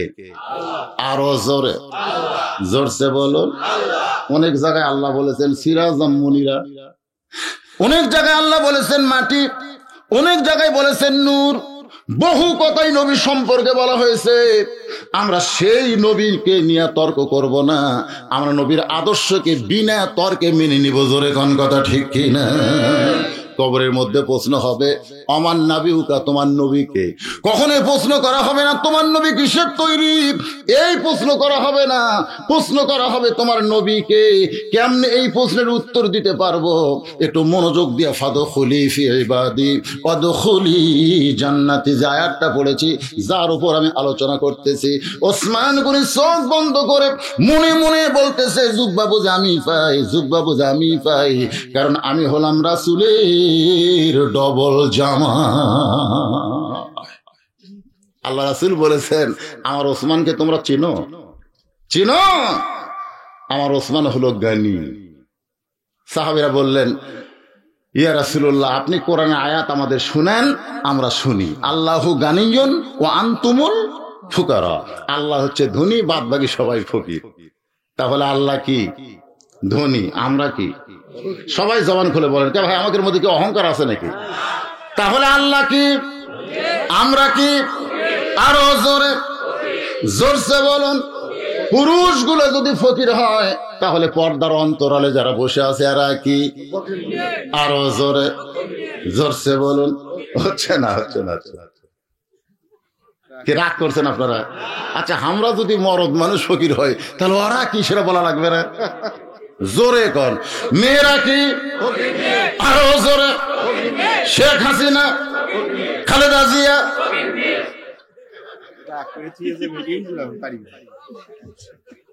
মাশাআল্লাহ, এই খবর যদি প্রধানমন্ত্রীর কাছে যায় যে যত কোষা কোরআনের মাহফিলে হাজার হাজার লোক নিয়ে বক্তা শেখ হাসিনা ফকুন্নি করছে, একজন আমার কিন্তু ধরবে না। ওখানে আমি খালি বলছি শেখ হাসিনা, আপনারাই কছেন ফকুন্নি। কি আমি প্রধানমন্ত্রীর নাম নেবার পারবো না? কি কোন পারবো কি পারবো না? আপনার ফকুন্নি কোন কেন? তাহলে বোঝা গেল মহিলা হলে ফকুন্নি। আপনারা বলেন তো, ফকিরের বুদ্ধি বেশি না ফকুন্নির বুদ্ধি বেশি? কার বুদ্ধি বেশি? মাছারটা ভিক্ষা দাও, ভিক্ষা করবার কাছে ফকুন্নি। বেটার বউ বলতেছে চারটা না চার সার দিব। ফকুন্নি চুমকে বলে চার সার কেন? বলে শাশুড়ির সঙ্গে গন্ডগোল হয়েছে, শাশুড়ি অন্য বাড়ির পান খাবার গেছে, আর এই সুযোগে তুমি আইছো, তোমার চার সার দিয়ে সংসার ঢুসা দিব, কাউরে দান কইও না। ফকুন্নি কান ধরা বলতেছে, মা সারাদিন 2 সার ভিক্ষা পাই, তুমি 4 সার চাউল দিবা, আমি কাউরে কমো না। এই ওয়াদা দিয়া ফকুন্নি 4 সার চাউল নিয়ে রাস্তার যায়, বিল বিল করে বলতেছে, এক বউ আমাকে 4 সার চাল দিল, কাউরে দান কইও না, আমি কাউরে কমো না, কাউরে কমো না। বিল করতেছে। তো এক মরদ মানে জিজ্ঞাসা করে, ফকুনির বাড়ি কি আছে? বলে ওই বাড়ির বেটার বউ আমাকে 4 সার চাল দেয়া কইছে, কাউরে দান কইও না, আমি কাউরে কমো না বাবা, আমি কাউরে, যাকে পায় তাকেই কয়, আর কাউরে কমো না। এখন চিন্তা করেন, যে ফকুন্নি সামান্য একটা ঝোলার চাল সামলাবার পারলো না, আর সেই ফকুন্নি যদি 1.5 সামলাবার দেন, সামলাবে? একটু জবান খুলে বলতে হবে, শেখ হাসিনা, এ বলেন অসুবিধা নাই, শেখ হাসিনা, খালেদা জিয়া। এ ওয়াজের জন্য আমাকে গ্রেফতার করছিল বগুড়ার এসপি, সরাসরি একবারে সরাসরি ওয়ারেন্ট, কোন ধরে নিয়ে গেল, যা বলতেছে আপনার ক্রস ফায়ার দেব। আমি বললাম কেন? বলে 3টা ওয়াজের জন্য। 1 নম্বর ওয়াজ হলো আপনি কইছেন চোরও যা পুলিশ হতাই, চোর চুরি করে পুলিশ চাঁদা খায়, এ ওয়াজ আপনি করেননি, আমি করছি। আপনি ওয়াজ করছেন শেখ হাসিনা, খালেদা জিয়া, ফকুন্নি, করেননি, আমি করছি। এত বড় সাহস বাংলার জমিনে কোন বক্তা আজ পর্যন্ত চোরোজা পুলিশও তাই বলতে পারে নাই। চোর পুলিশ সমান করতেন আপনি, আর প্রধানমন্ত্রী ফখরুলের কাছে এত বড় সাহস। আমি বললাম স্যার খালি 2 লাইন ওয়াজ শুনলে তো হবে না, আমার ওয়াজ শুনবার গেলে 2 ঘন্টা শোনা লাগবে। হঠাৎ একজন আসছে ফখরুলের জিকির শুনে চলে যাচ্ছে, তাকে বদরুল শুরু করতে রে। কিন্তু এখানে বসেন, বসলেই বুঝতে পারবেন। এসপি বলতে যে কেমনে, আমি বললাম সারাদিন ভিক্ষা করে যখন ভিক্ষা পায় না, বউ বলে স্বামী গো সাধারণ দরজায় ভিক্ষা করলে চলবে না, বাদশাহ শাহজাহানের রাজ দরবারে যাইতে হবে। ফকির এবার বইয়ের বুদ্ধি শুনে বাদশাহ শাহজাহানের রাজ দরবারের মধ্যে ঢুকে প্রধানমন্ত্রীকে বলতেছে তোমাদের বাদশাহ কোন জায়গায়? প্রধানমন্ত্রী বলতেছে ওই যে ছোট্ট ঘর, ঘরের মধ্যে ঢুকছে। এবার ফকির গিয়ে দেখে ঘরের দরজা বন্ধ, একটা জানালা খোলা আছে। ওই জানালা দিয়ে তাকায় দেখে গোটা ঘরের মধ্যে একজন মাত্র মানুষ 2 হাত তুলে বলতেছে ও বাদশার বাদশাহ, তোমার দরবারে আমি ফকির। আমি ফকির বলে চোখের পানি ছাইরা দেয়। ফকির মনে মনে চিন্তা করে এতদিন আমি এটাকে বিশ্বাস করতাম বাদশাহ শাহজাহান, কিন্তু আজকে নিজের চোখে দেখলাম আমিও যা ইও তাই। এতদিন বলছিলাম বাদশাহ, কিন্তু আজকে কি দেখলাম রে, যে নিজে ফকির ফকির বলে কান্দে, সেই ফকিরের কাছে ভিক্ষা চাওয়া জায়েজ? জোরে বলেন জায়েজ? এই বাংলাদেশে যাদের ফাঁসি কার্যকর হয়ে গেছে তাদেরকে উকিল কিন্তু বলেছিল রাষ্ট্রপতির কাছে জীবন ভিক্ষা চাও। তারা বলেছিল যে রাষ্ট্রপতি মরিয়া যাবে, তার কাছে জীবন ভিক্ষা চাইলে শিরক হবে। ফকির কয় কে, আমিও ভিক্ষা করি, ইও করে। বইয়ের বুদ্ধি শুনে খারাপ জায়গা থাকছি রে, বার হওয়া লাগবে। বার হবে, বার হইতে দারোয়ান ধরছে, দরজার দারোয়ান নাই, দারোয়ান ধরে বলতেছে বাবা বাদশার সাথে দেখা হচ্ছে। ফকির যদি ভিক্ষা না পায়, আপনার বলেন তো ফকিরের রাগ বেশি না কম? ফকির সবচেয়ে বেশি রাগ কখন করে? তখন ভিক্ষা না পায়, খালি তা না। আমি বললাম বাবা তোমার রাগ কখন হয়? বলে হুজুর আপনি শুনে কি করবেন, ওয়াজ করি বারে 2-1টা সময় বলা লাগতে পারে। হুজুর আমরা ওই সময় বেশি রাগ করি যখন মানুষ বলে ভাঙতি নাই, মানে টাকা ছেলে কয় ভাঙতি নাই, আমাকে মেজাজ খারাপ হয়ে যায়। কিন্তু তুই পান খাওয়ার সময় ভাঙ্গার পারিস, চা খাওয়ার সময় ভাঙ্গা পারিস, আর ফকির ভিক্ষা দেওয়ার সময় ভাঙ্গার পারিস না। আমি বললাম বাবা খুশি হও কখন? বলে যখন কেউ আমাদের কাছে মাফ চায়, যে বাবা মাফ করো, তখন এত খুশি হই আমি তো আর কি ফকির, আমার চাই তো বড় ফকির। তো ফকির খুশি হয় কখন? যখন মাফ চায়, ধরে এখন কি চায়। আর বেজার হয় কখন? যখন কয় ভাঙতি নেই। আপনারা ভাঙতে নাই কন নাকি? আমি কইয়াও দেখছি ভাই, আই রেখে বাজায়। ফকিরকে বলতেছে বাবাজি বাদশার সঙ্গে দেখা হয়েছে। ফকির চিল্লায় বলে রে দারোয়ানের বাচ্চা দারোয়ান, খালি দরজা পাহারা দিয়ে খাস, ভিতরের খবর জানিস না। তোকে তোকে বাদশা বলে পূজা করতেছিস, আমি নিজের চোখে দেখলাম বেটা ফকির হইয়া কান্দিছে। আপনারা বলেন তো নিজের চোখে দেখলে ইমান বাড়ে না কমে? আজকে বাংলাদেশে আলেমদের ইমান কেন বেশি, আর সাধারণ লোকের ইমান দুর্বল কেন? আলেমরা নিজের চোখে আল্লাহর কোরআনে পড়েছে তাবারাকাল্লাযী বিয়াদিহিল মুলকু ওয়া হুয়া আলা কুল্লি শাইইন কাদির। তোমরা যাদেরকে বাদশা বলো, প্রধানমন্ত্রী বলো, প্রেসিডেন্ট বলো, ওরা কিছুই না। বাদশা হলো আমার আল্লাহ, সমস্ত ক্ষমতার মালিক হচ্ছে আমার আল্লাহ। নিজের চোখে দেখেন আল্লাহর কোরআনটা, নিজের চোখে দেখেন ভাই। তাহলে তো গাল ফুলা সাইড থেকে বদরুল খালি অ্যাঙ্গেলে মেরে দিয়ে গেল রে, কিসের অ্যাঙ্গেলটা?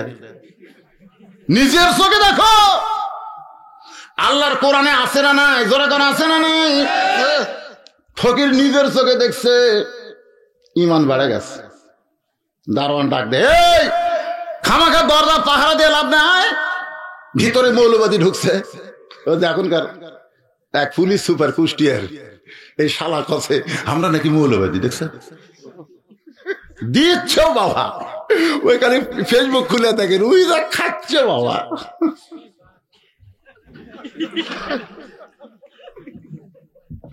এই ফেসবুকে ভাইরাল হতে হতে খবরটা খালি প্রধানমন্ত্রীর কাছে গেলে প্রধানমন্ত্রীর বাবা তার ভাষণে বলেছে, তোমরা হলে রাজ্যের চাকর, একটা কৃষক মজদুর যে কষ্ট করে কামাই করে সেই টাকা রাজস্ব নিয়ে তোমাদেরকে বেতন দেওয়া হয়, তোমরা হলো চাকর। তোর কোন কথা ঠিক কিনা? তুমি যত বড়ই সুপার হও, তুমি মাল হও নাই, তুমি একটা চাকর। আর চাকর হয়ে তুমি খাও একটু হাত ভাঙ্গে দিব, কোন বিচারকও বলতে পারবে না হাত ভাঙ্গা দেব, আইনে যেটা রায় হবে সেটা বিচার হবে। তোর কোন কথা ঠিক কিনা? আর তুমি সন্ত্রাসী ভাষা দাও, পুলিশ হচ্ছে জনতার, জনতা হচ্ছে পুলিশের। জোরে কোন কথা ঠিক কিনা? কি সন্ত্রাসী ভাষা! নিজের চোখে দেখা। সুবহানাল্লাহ। দারোয়ানকে ডাকতেছে, আয় আয় আয়। সমস্ত দারোয়ান একত্র হয়ে কেউ কিল মারে, কেউ ঘুষি মারে, কেউ লাত্তি মারে। ফকির চিল্লায় বলে, যতই মার মারিস না কেন, নিজের চোখে দেখা জিনিস মিথ্যা বলা যাবে না। তবে জুলুম দাও, ফাঁসি দাও, নিজের চোখে দেখা জিনিস আল্লাহর দুনিয়ায় আল্লাহর আইন চলবে। সেই মারতেছে। ফকির এক সময় রাগ করে বলতেছে, আরো মার মার। দারোয়ান কয়, করে পাগলা হবে নাকি? আরো মার মানে এত মারতেছি তাও মারবার কয়। ফকির বলতেছে, মারতে মারতে আমাকে একটু সাইজ কর, কারণ আমার মধ্যে ভেজাল ঢুকছে। জোরে কোন কথা ঠিক কিনা? যখন সোনার মধ্যে ভেজাল ঢোকে তখন স্বর্ণকারের কাছে নিয়ে যায়, যা বলতেছে, দেখেন তো ভাই সোনার খবর কি? স্বর্ণকার দেখে তাই ভেজাল ঢুকছে, তো কাছে আমি আসল সোনা চাই, আসল সোনা আমাকে দেন। আসল সোনা নিবার গেলে এক সাইজ করা লাগবে। তো করেন, বসো। বসাতে সোনা এসিডের মধ্যে দিছে, যে এসিডের মধ্যে দিছে, এসিডের একটা গরম আছে না নাই? খালি বলও করছে, সোনা কানতেছে, বলতেছে, স্বর্ণকার তোমার কি দয়া নাই? তুমি আমাকে আগুনে পুড়াচ্ছ কেন? আমার যে কষ্ট হয়। স্বর্ণকার বলে, সোনা চিল্লাস না, চিল্লাস না, তোকে সাইজ করতেছি। চিল্লাস কে? তোর মধ্যে যে ভেজাল ঢুকছে, এই ভেজাল বার করার জন্য তো একটু তাপ সহ্য করা লাগবে। মাঝে মধ্যে রব্বানা আতিনা ফিদ দুনিয়া হাসিনা অফিল আখিরাতে হাসিনা দিয়া আমাকে একটু তাপ দেওয়া হবে। জোরে কোন কথা ঠিক কিনা? একটু তাপ দিব। তাপ দিচ্ছে, কি বুঝতেছে? তাপ। কিছুক্ষণ পরে সোনা তখন খাট মুক্ত হয়ে গেছে। এবার সোনার দলা নিয়ে স্বর্ণকার, নিচে লোহার পাত, উপরে লোহার হাতুড়ি। সোনার পাতের উপর খালি সমানে হাতুড় মারে। সোনা কান্দার বলে, ও স্বর্ণকার আমাকে মারিস কেন? আমার কি লাগে না? স্বর্ণকার বলে, চিল্লাস না, তোকে মাইরা মাইরা বানাবো গহনা। তুই যত পিটন খাবি তত তোর দাম বেড়ে যাবে। আজকে আল্লাহর পথে যারা আছেন, মাঝে মধ্যে কষ্ট দিবে, মাঝে মধ্যে আল্লাহ বলেছেন, ওয়ালা নাবলু ওয়ান্নাকুম মিন ولا نبلونكم من الخوف والجوع ونقص من الأموال والأنفس والثمرات وبشر الصابرين। ওসমান গলি মনে মনে ভাবতেছে, জুব্বাবু যে আমি পাই, জুব্বাবু যে আমি পাই, এইটা বুঝাইতে গিয়ে নিয়ে আইসে আপনাকে ফকিরের কাছে। ধরে কোন কার কাছে? বাদশাহ শাহজাহান আসরের নামাজ শেষ, নামাজ শেষ করে বের হয়ে বলতে, এই কারে মারতেছিস, কেন মারিস? দারোয়ান গুলো বলতেছে, চাহবো না, আমরা তো খালি মারতেছি, আপনি শুনলে তো মারেই ফেলবেন। বলে, কি হয়েছে? আপনি নাকি ফকির। যেই কাছে ফকির, বাদশাহ শাহজাহান কেরি, এই মুঘল সম্রাট আমাকে ফকির কয়, তাও আমার জায়গাতে সে দৌড়ে যায়, টুটি চাইবা ধরছে, এই ফকির তুই জানিস না আমি মুঘল সম্রাট শাহজাহান? ফকির খালি হাসতেছে, টুটি চাপে হাসিস করে। বলতেছে, আমি তো জানতামই আপনি মোগল সম্রাট শাহজাহান। বাদশাহ শাহজাহান কয়, জানতাম তো অতীতকাল। জানতাম কি? কয়, জানি। জানতাম, আমি জানতাম আপনি বাদশাহ শাহজাহান, এটা জানতাম। বলে, জানতাম কেন? বর্তমানে আছি। ফকির বলতেছে, জানলার কাছে গিয়া গুমুর ফাঁস হয়ে গেছে। আপনার মতন একজন মানুষ দুই হাত তুলে ফকির ফকির বলে কাঁদতেছে। বাদশাহ শাহজাহানের দুইটা হাত থরথর করে কাঁপা শুরু হয়ে গেছে। এবার দারোয়ানগুলো বলে, যাবো না। ফকির কি শোনাইলো, হাত দুইটা কাঁপে কেন? বাদশাহ শাহজাহান বলে, কাঁপার কারণ হলো আল্লাহর ঘরে যতক্ষণ ফকির সাজি ততক্ষণ, আল্লাহর ঘরে যতক্ষণ ফকির সাজি ততক্ষণ, আল্লাহর ঘর থেকে যখন বের হয়ে যায় তখন পূর্বের চেহারা। খুব খেয়াল করবেন, আল্লাহর ঘরে যতক্ষণ, কথা কয় না। আমরাও কি আল্লাহর ঘরে যখন যাই, আওয়ামী লীগ, বিএনপি, জাতীয় পার্টি, কথা কয় না। আচ্ছা, কোরআনের মাহফিলে যখন আসি তখনও কিন্তু দেখবেন আওয়ামী লীগ বিএনপি জাতীয় পার্টি নাই। এই যে আপনারা বসে আছেন, আপনাদের ভিতরে আওয়ামী লীগ আছে না নাই, বিএনপি আছে না নাই, জাতীয় পার্টি আছে না নাই, এমনকি যুদ্ধ অপরাধী দলের দুই একটা থাকতে পারে, যখন পারে কি পারে না। আপনারা বলেন তো, আপনারা কি এইরকম গোলাকার গোলাকার হয়ে ভিন্ন ভিন্ন বসছেন, না সবাই এক জামাতে বসে আছে? আবার যখন মসজিদের মধ্যে যাবেন তখন দেখবেন আওয়ামী লীগ যারা নামাজ পড়ে, বিএনপি নামাজ পড়ে, যারাই নামাজ পড়ে তারা যে দল করুক না কেন, মসজিদের মধ্যে গিয়ে এক একজন এক এক কাতার করে না, বরং সব দল ভাঙ্গা ভাই ভাই হয়ে সবাই কাঁধের সঙ্গে কাঁধ মিলাইয়া, পায়ের গোড়ালির সঙ্গে গোড়ালি মিলাই এক কাতার হয়। জোরে গান হয় কি হয় না? বাজানগো একটু খেয়াল করবেন। ফকিরের কথা শুনে বাদশাহ সাহেবের দুইটা হাত থর থর করে কাঁপতেছে। ফকির যা বলেছে মিথ্যা বলে নাই, কারণ যতই আপনি বাদশাহ হন, যখন আপনি প্রধানমন্ত্রী হাসিনার কথা বলতেছি, উনি কিন্তু তাহাজ্জুদের নামাজ পড়েন, 5 ওয়াক্ত পড়েন, আবার তাহাজ্জুদ পড়েন। ওনার নেতাদের কাছ থেকে শুনছি, ওনার চেহারা দেখেও আমার বিশ্বাস হয়। আপনারা বলেন তো, তাহাজ্জুদের নামাজ পড়ে যখন প্রধানমন্ত্রী হাত তোলে আল্লাহর কাছে, তখন কি প্রধানমন্ত্রী হিসাবে তোলে না ফকুরনি? আল্লাহ তোমার দরবারে ফকির, আল্লাহ আমার দেশের করোনা ভাইরাস ভালো করে দাও। কি কর, দোয়া করে না? আর যদি আমি প্রধানমন্ত্রী, আল্লাহ কয় প্রধানমন্ত্রী তো মোকাবেলা কর। যখনই আপনি যে পজিশনে থাকেন, যখন আল্লাহর কাছে হাত তুলবেন, তখন সেই পজিশন বাতিল হয়ে আমরা সবাই ফকির হয়ে যাই। এই জন্য আল্লাহ বলেছেন, আল্লাহু গানিয়ুন ওয়া আনতুমুল ফুকারা ইল্লা ওসমানু গানিয়ুন কালা রাসূলুল্লাহ সাল্লাল্লাহু আলাইহি সাল্লাম। আল্লাহ রাসূল বলেছেন শুধুমাত্র একজন, যার নাম হলো ওসমান, তিনি ফকির নয়, তিনি হলেন ধনী। সুবহানাল্লাহ কবেন না? সে ওসমান গনি মনে মনে ভাবতেছে, জুব্বা বুঝে আমি পাই, জুব্বা বুঝে আমি পাই। ওসমান গনির পাশে একজন সাহাবী, নাম হলো তার হযরত আলী। জোরে বলেন নাম কি? চোখ বন্ধ করে মুসকি মুসকি হাসে। আবু বকর কিন্তু হাসে নাই, উমর ফারুক কিন্তু হাসে নাই, আবার ওসমান গনি কিন্তু হাসে নাই। ওরা কাঁদতেছে আর মনে মনে বলতেছে জুব্বা বুঝে আমি পাই। কিন্তু হযরত আলী চোখ বন্ধ করে মুসকি মুসকি হাসে আর বলে, জুব্বা তো আমি পাবো, জুব্বা তো আমি পাবো। রে আল্লাহর বান্দারা, নবী কিন্তু কারো নাম বলে নাই।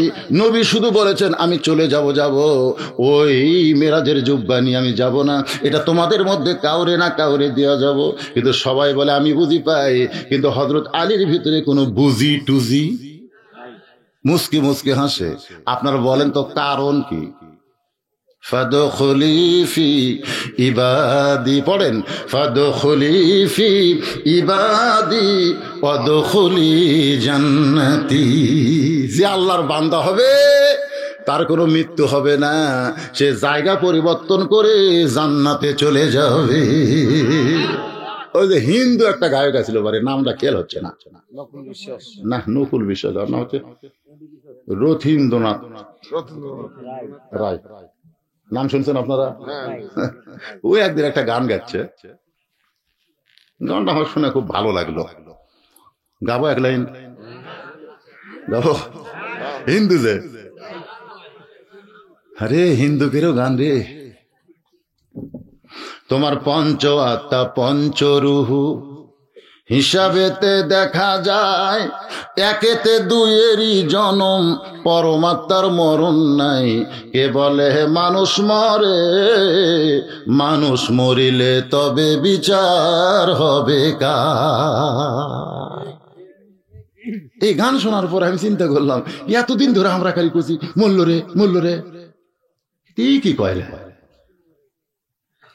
আমি গান নিয়ে কোরআনের সঙ্গে মিল দিলাম। আল্লাহর কোরআন বলেছে কুল্লু নাফসিন যায়কাতুল মাউত, প্রত্যেকটা নফসকে, আত্মাকে মৃত্যুর স্বাদ গ্রহণ করা লাগবে। আল্লাহ কিন্তু বলে নাই মরা ফুরা যাবে, মরার স্বাদ গ্রহণ করে এক জগৎ থেকে আর এক জগতে রওনা দিবে। কোন বনেরই পাখি তুমি? আব্দুল আলিম কোন? আব্দুল আলিমের তো অসুবিধা আছে। কোন বনেরই পাখি তুমি আইলা রে কোন বনে, আবার কোন বনেতে যাইতে হবে পড়ছে নাকি মনে। সবাই একটু বলেন ভাই, আমার হীরামন পাখি, আমার প্রাণ পাখি, তোরে কোথায় রাখি পাখি রে, সবই মিশে আর ফাঁকি। মেয়েরা মনে মনে চিন্তা করতেছে, হুজুর জুব্বার ওয়াজ দেয় শেষ দিল, তার হামাকের ওয়াজ কি? আমি মা বোনদের জন্য বলবো, মা আপনাদের ওয়াজ জুব্বা নয়, আপনাদের ওয়াজ হলো পর্দা। জুব্বা পড়লে মেয়ে মানুষকে পর্দা লাগবে, লাগবে কি লাগবে না? লাগবে না? আমার মা বোনদের জন্য বলবো, মায়েরা যারা বসে আছেন পর্দার অন্তরালে, সমস্ত বক্তাই বলে পর্দার অন্তরালে বসে আছেন। আজকে কিন্তু মাহফিল কমিটি ইচ্ছা করলে একদিকে পুরুষ একদিকে নারী বসার ব্যবস্থা করতে পারতেন, জোরে কোন পারতেন না? আপনারা দেখেন না, একদিকে পুরুষেরা একদিকে নারীরা চেয়ার দিছে বসে আছে। কিন্তু এইরকম সিস্টেম না করে পুরুষ এখানে নারী পর্দার ভিতরে, এটা কেন? আপনারা বলেন তো এটা কি কারণ? কারণ হলো কোরআনের মাহফিল করতে গিয়ে যদি নারীদেরকে আলাদা পর্দার ভিতরে রাখতে হয়, যেদিন কোরআনের সমাজ বাংলাদেশে চালু হবে সেদিন বাংলার মুসলমান বুঝতে পারবে আসলে পর্দা কারে কয়। ধরে কোন কথা ঠিক কিনা? আমি সেই পর্দা সম্পর্কে 4 মিনিট আলোচনা করবো একটু পরে।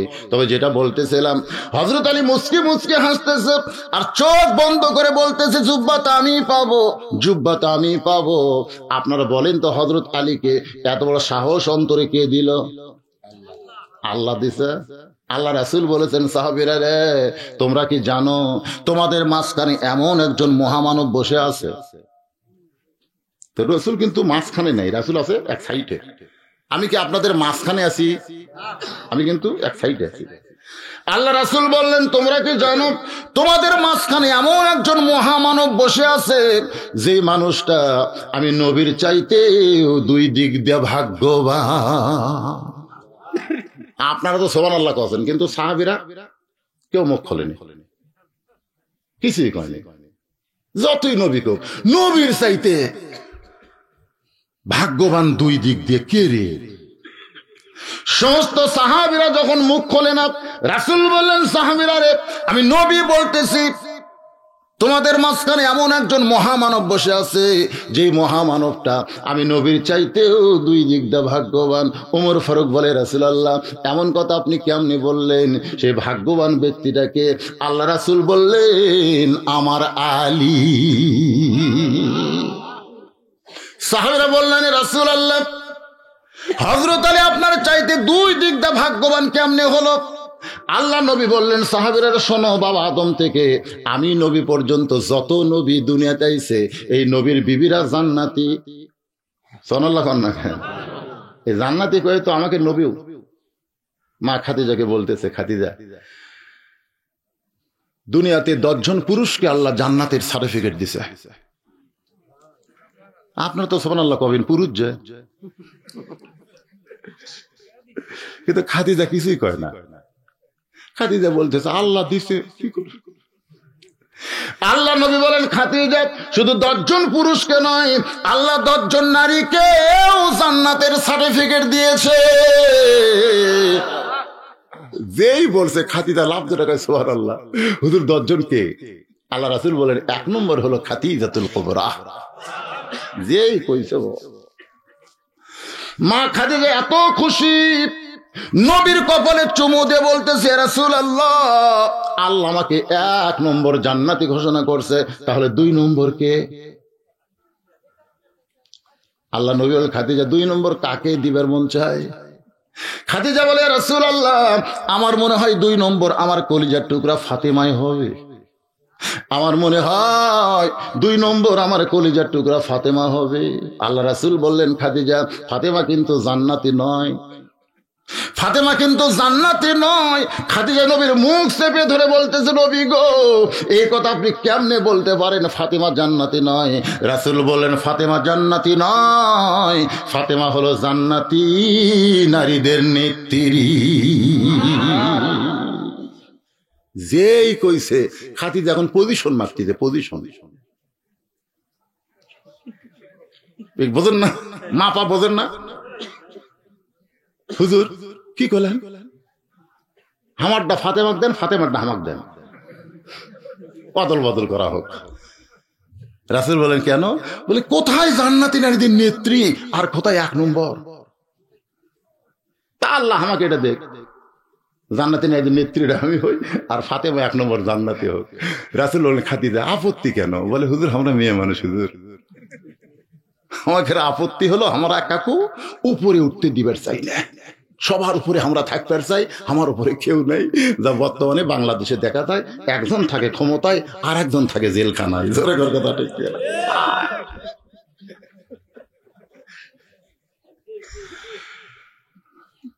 ঠিক কভার পারবেন না, অ্যাঙ্গেলে ডোজ মারতেছি, কথা বুঝতে পারতেছেন না? লিবেন না জুব্বা, লিবেন না, সব স্বামী খালি জুব্বার ধান্দা আর আপনারা খালি শার্ট প্যান্টের ধান্দা নাকি? শার্ট প্যান্ট পরে নামাজ পড়বার গেছে, এত টাইট ফুল প্যান্ট আর এত টিকনা বড় শার্ট, মানে শার্টটাও বড় লম্বা টিকনা বরাবর, রুকুর থেকে তোর শেষ দাঁত গেছে, ওই ভিতরের মাল পিছন থেকে টেপা হয়ে বার হতো, টেপা হয়ে। ওর পিছনে যে নামাজ পড়তেছে ওর নজর কাবার দিকে আর নাই, ওই টেপার দিকে গেছে। নামাজ আছে। ইহুদি খ্রিস্টানদের পোশাক হলো প্যান্ট শার্ট, মুসলমান ফুল প্যান্ট পরেন, অসুবিধা নাই, টাকনুর উপরে পরেন, আর ওই পাছাটা ঢাকেন একটা পাঞ্জাবি দিয়ে। ধরে কোন কথা ঠিক কিনা? পাছা ঢাকার দরকার নেই, একটা পাঞ্জাবি দিয়ে পাছাটা ঢাকেন। এটা কামরাঙ্গার মতন পাছা বাইর করে ধরছেন, কামরাঙ্গা খালি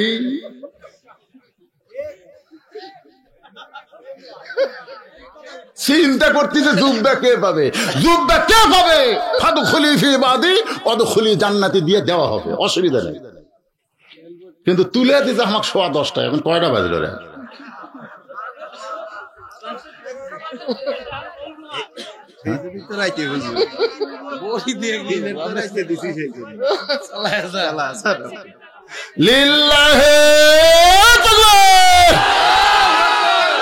আমি এই মাত্র দেখলাম 12টা, কিন্তু আপনাকে চেহারা দেখা মনে হচ্ছে কেবল 8টা। না দিনও তো আজ হচ্ছে নাকি? আপনারা কি মনে করতেছে? সুবহানাল্লাহ। হ্যাঁ বসেন বাজানরা, একটু মনোযোগ দিয়ে শুনবেন। জুব্বা নবী কাকে দিবেন? নবী দিবেন না আল্লাহ দেওয়াইবে? হযরত আলী মনে মনে চিন্তা করতেছেন জুব্বা তো আমি পাবো, শুধু চিন্তা করে না, মুখটা আবার মুচকি মুচকি হাসতেছে। আল্লাহ রাসূল বললেন খাদিজা এমন মনে হওয়ার কারণ কি? খাদিজা বলতেছে সর্বপ্রথম ঈমান গ্রহণ করেছি, সর্বপ্রথম আপনাকে নবী বলে স্বীকার করেছি, সর্বপ্রথম আমার যত সম্পদ ছিল আমি সব আল্লাহ দিয়ে দিছি। এরপরে আল্লাহ আমাকে খাতুনে জান্নাত ডিগ্রি না দিয়ে 1 নম্বর জান্নাতে ডিগ্রি কেন দিল? আল্লাহ নবী বললেন খাদিজা ডিগ্রি যদি আমার দেওয়া হাতে থাকতো তাহলে আপনাকেই খাতুনে জান্নাত ডিগ্রি দিতাম। আমি হচ্ছি নবী আর আমার বউ হচ্ছে জান্নাতের নেত্রী, আমার একটা মোশন বাড়ত। কিন্তু ডিগ্রি যে আমার হাতত নাই খাদিজা, ডিগ্রি আল্লাহর হাতত। এখন আল্লাহ কি করলো? কি কোন আল্লাহ কি ভুল করছে? খাদিজা বলতেছেন এইটা কি আল্লাহ ঠিক করেছে? রাসূল বলে খাদিজা আমার 2টা প্রশ্নের উত্তর দাও, তাহলে বুঝতে পারবা ঠিক না বেঠিক। খাদিজা বলে হুজুর প্রশ্ন করেন। 1 নম্বর প্রশ্ন হলো খাদিজা আপনি বলেন তো কত বছর বয়সে আপনি ঈমান গ্রহণ করেছেন? খাদিজা বলতেছে 55 বছর বয়সে। মোশন মারতেছেন। ঈমান গ্রহণ করার আগে আপনি কি ছিলেন? খাদিজা বলতেছে আমি কাফের ছিলাম। রাসূল বলেন খাদিজা আপনার জীবনের 55 বছর আপনি কুফরি হালে কাটাইছেন, এখন বলেন তো আপনার মেয়ে ফাতেমা কত বছর কুফরি হালে ছিল? খাদিজা বলতেছে জান্নাতি জান্নাতি জান্নাতি, আমার ফাতেমা জন্মসূত্রে জান্নাতি। কোথায় আপনি 55 বছর কুফরি হালে ছিলেন আর আপনার পেটের ডা? 1 নম্বরে তো আপনি সাইজ হয়ে গেলেন, 1 নম্বরে আপনি ঠকে গেলেন। 2 নম্বর প্রশ্ন উত্তর দেন। ও খাদিজা আপনার নাকের সাইজ, মুখের সাইজ, গায়ের রং, দাঁতের ঢপ মাথার চুল, এইগুলো কি দুনিয়ার কোন পুরুষ মানুষ দেখছে? আপনি কি হিসাব করে বলতে পারবেন? খাদিজা বলে, ইয়া রাসূলুল্লাহ, 40 বছর বয়সে মক্কার যখন সবচাইতে ধনবতী রমণী ছিলাম, ওই সময় অনেকগুলো ব্যবসা বাণিজ্য পরিচালনা করতাম। ওই ব্যবসা বাণিজ্য চালানোর সময় হাজার হাজার পুরুষ মানুষের সঙ্গে আমার লেনদেন হয়েছে। অনেক পুরুষ আমার দাঁতের সাইজ, মুখের সাইজ, গায়ের রং, নাকের সাইজ বলতে পারে।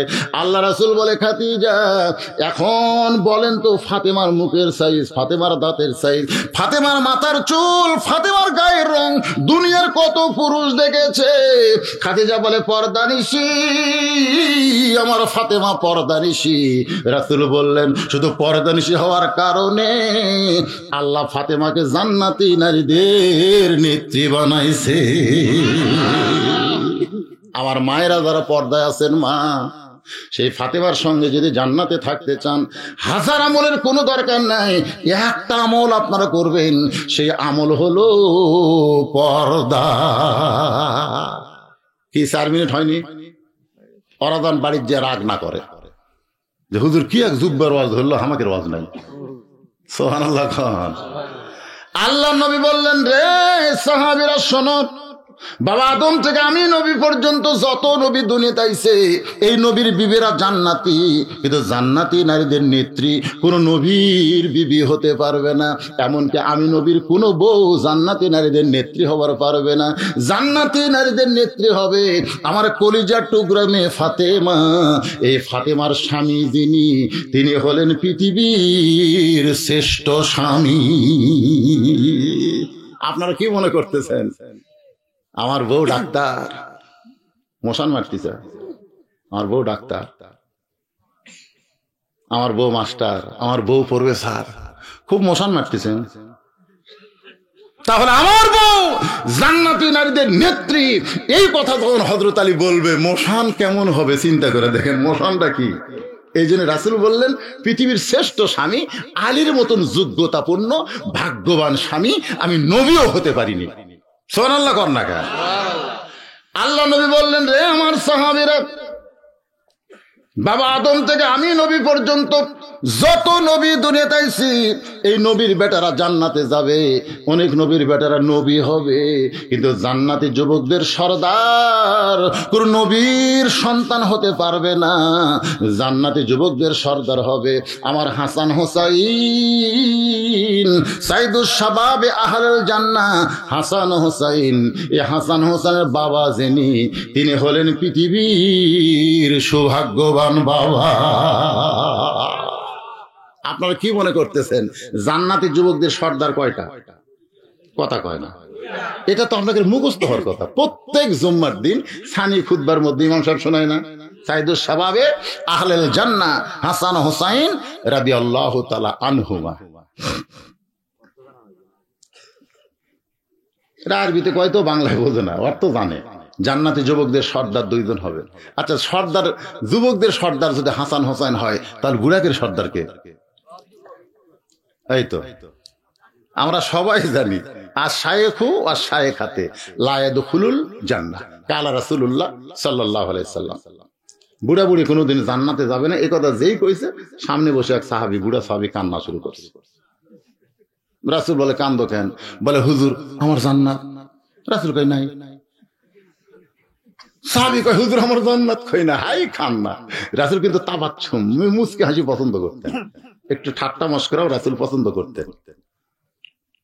বুড়ার কান্না দেখে রাসূল বললেন, থামো, আল্লাহ তোমাকে জান্নাত দিবে। যেই কইছে দিবে, ওর চোখের পানি মুছে মুচকে মুচকে হাসে। রাসূল বলতেছে, এই বুড়া বয়সে জান্নাতে গেলে তুমি কি চাবা? কারণ এক এক ব্যক্তির এক এক রকম চাহিদা আছে, ধরে কোন আছে নাই, তো তুমি কি চাবা? তো বলতেছে, হুজুর আল্লাহ আমাকে জান্নাত দেয়, জান্নাতে যায় আমি ইটের, সোনার ইটের বাড়ি চাই। বুড়া মানুষ কিন্তু বাড়ি পছন্দ করে, ধরে কোন ঠিক কিনা? দেখবেন দাদা সবসময় বাড়ির ঘরে, আর লাতি সবসময় গেলে পাড়া ঘরে। একদিন দাদা লাতি, এই শয়তান, গোটা পাড়া ঘুরিস কে? তখন লাতি কয়, কে দাদা? আমার বয়স আপনি। আমি যা শয়তান আসনো ভাই, মানে আসল কথা কথা মানে এমন একটা বয়স থাকে, এই বয়সের নাম হলো ঘোড়ার বয়স। জোরে কোন কি বয়স? কিন্তু যখন বুড়া হয়ে যায়, রাসূল বলেন, এরপরে কি চাও? বলে, সোনার হীরা জহরতের বর্তন চাই। রাসূল বলে এরপরে কি চাও? বলে আঙ্গুর ফলের বাগান চাই। রাসূল চমকে বললেন এত ফল থাকতে আঙ্গুর ফলের বাগান কেন? বলে হুজুর আমার একটাও দাঁত নেই। আল্লাহ যদি আপেল ফলের বাগান দেয়, পেয়ারা ফলের বাগান দেয়, খালি দেখা লাগবে কিন্তু খাওয়ার উপায় নেই। কিন্তু আমার মাসা শক্ত, দাঁত পড়ে গেলে এই জায়গা কিন্তু শক্ত হয়ে থাকে। এই জায়গার মধ্যে আঙ্গুর ফেলে যদি ঠাসিয়ে দেই, ওই রস দিয়ে আমার পেট ভরে যাবে। আল্লাহ রাসূল বলেন সাহাবী রে, তুমি পুরুষ মানুষ, তুমি কি জানো আল্লাহ প্রত্যেকটা জান্নাতি পুরুষকে 70টা বউ দিবে। যাদের বয়স হবে 16 কি 17, এরকম 70টা বউ পাইলে তুমি করবা কি? সাহাবী বলে হুজুর দেখা ছাড়া উপায় নাই। রাসূল বলেন আল্লাহ কি তোমাকে বউ দেখার জন্য দিবে নাকি? বুড়ো সাহাবী বলে হুজুর আমি কি করব, মাজা ঠিক মতো খাড়া হয় না, তাহলে এতগুলো বউ আমি কি করব? রাসূল বলেন সাহাবী শোনো, আল্লাহ যখন তোমাকে জান্নাত দিবে তখন এই বুড়ো অবস্থায় দিবে না, আল্লাহ সবাইকে যুবক বানাবে। এই কথার দ্বারা বোঝা গেল জান্নাতি যুবকদের সর্দার হাসান হোসাইন শুধু যুবকদের হবে না, সমস্ত মুসলমান পুরুষের জন্য সর্দার হবে। জোরে কোন কথা ঠিক কি না? রাসূল বললেন সাহাবীরা রে, আনা মাদিনাতুল ইলমি ওয়া আলিউ বাবুহা। জোরে কোন সুবহানাল্লাহ। আমি হচ্ছে ইলমের শহর, আলী হচ্ছে তার দরওয়াজা। আপনারা বলেন তো মেরাজে রাসূল কতক্ষণ ছিলেন? ঘুরে এসে দেখে ওযুর পানি করতেছে, আবার ঘরের শিকল পর্যন্ত নড়তেছে। যে ঘর থেকে বের হয়ে গেছেন সেই ঘরে আয়েশা থেকে শিকল নড়তেছে। যে পানি দিয়ে উযু করেছেন ওই পানি তখনও ঘটতেছে। আপনারা বলেন তো কতক্ষণ? কেউ কয় 27 সেকেন্ড, কয় 27 বছর। আরে সবই বোঝেন কিন্তু বলবার চান না। লম্বা টাইম, এটা কি সাধারণ কথা মনে করছেন? আল্লাহ নবী দুইজনা প্রেম করেছেন গোপনা, মাঝখানে তো অন্য কারো জায়গা ছিল না। জায়গা যদি থাকিত জিব্রাইলকে নিত, দরজার বাহিরে আল্লাহ ব্রেক করাতো না। সবাই বলেন আল্লাহ নবী দুইজনা প্রেম করেছেন গোপনা, মাঝখানে তো অন্য কারো জায়গা ছিল না। বাদান যেটা দুনিয়াতে ফেরেশতার মাধ্যমে বলা যায় নাই, অনেক গোপন কথা আল্লাহর ছিল। এই কোরআন কিন্তু গোপন না। কোরআন লৌহ মাহফুজ থেকে আগে জিবরাইল মুখস্থ করেছে, তারপরে নবীর কাছে আবার শুনাইছে। তার মানে বোঝা গেল এই কোরআন কিন্তু গোপন না। কিন্তু ওই লাইলাতুল মিরাজে আল্লাহ নবীর সঙ্গে যে গোপন গল্প করেছিল, সেই গল্পের একটা বাস্তব রূপ হলো জুব্বা। আর ওই জুব্বাটা হলো আনা মাদিনাতুল ইলমি ওয়া আলিউ বাবুহা। জোরে বলুন সুবহানাল্লাহ। এটা আমি আপনাদের বুঝাই দিচ্ছি, পানির মতন সহজ হবে। যতক্ষণ বুঝান লাগবে, ধরেন ঘড়ি ধরে আর 10 মিনিট, এই বুঝ পর্যন্ত আপনাকে থাকা লাগবে। রাজি আছেন? কারা কারা দেখি আল্লাহকে একটু দেখাইতে দেখি। লিল্লাহে তাকবীর। আপনারা কিন্তু হাত তুলছেন, আল্লাহ দেখছে, ফেরেশতারা আবার ভিডিও করছে।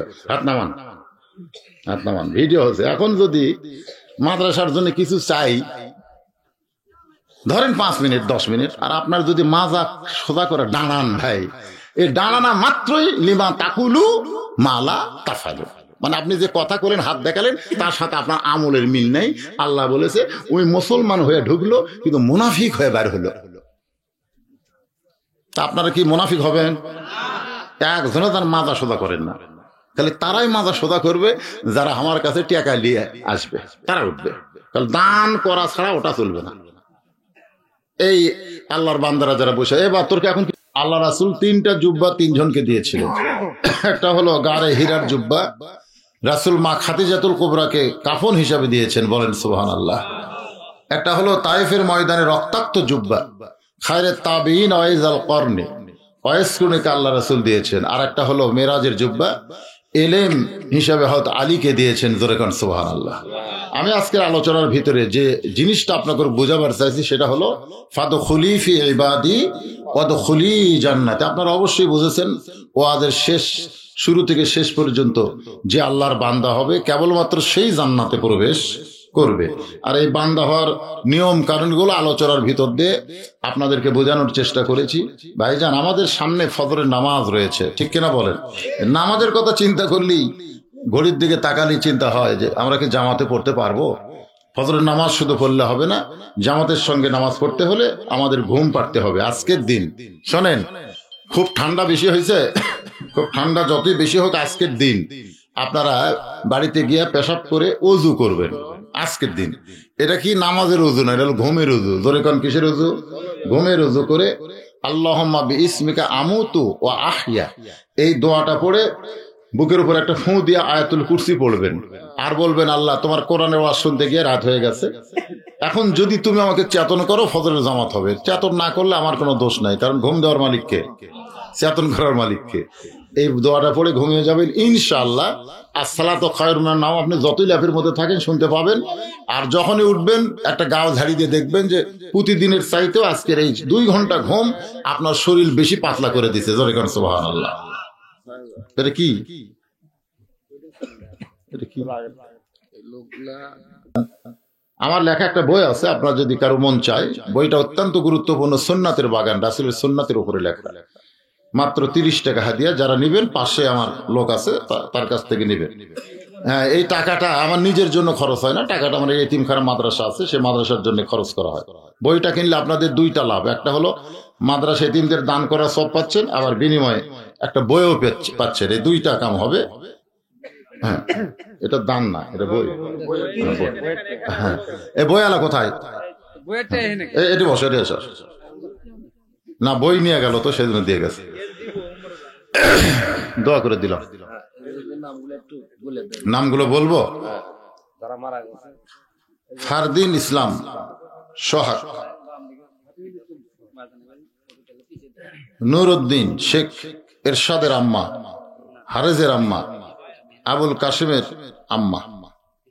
অসুস্থ রব্বি মিন কুল্লি জামবি ওয়া তুবু ইলাইহি লা হাওলা ওয়ালা কুওয়াতা ইল্লা বিল্লাহিল আলিয়্যিল আযীম।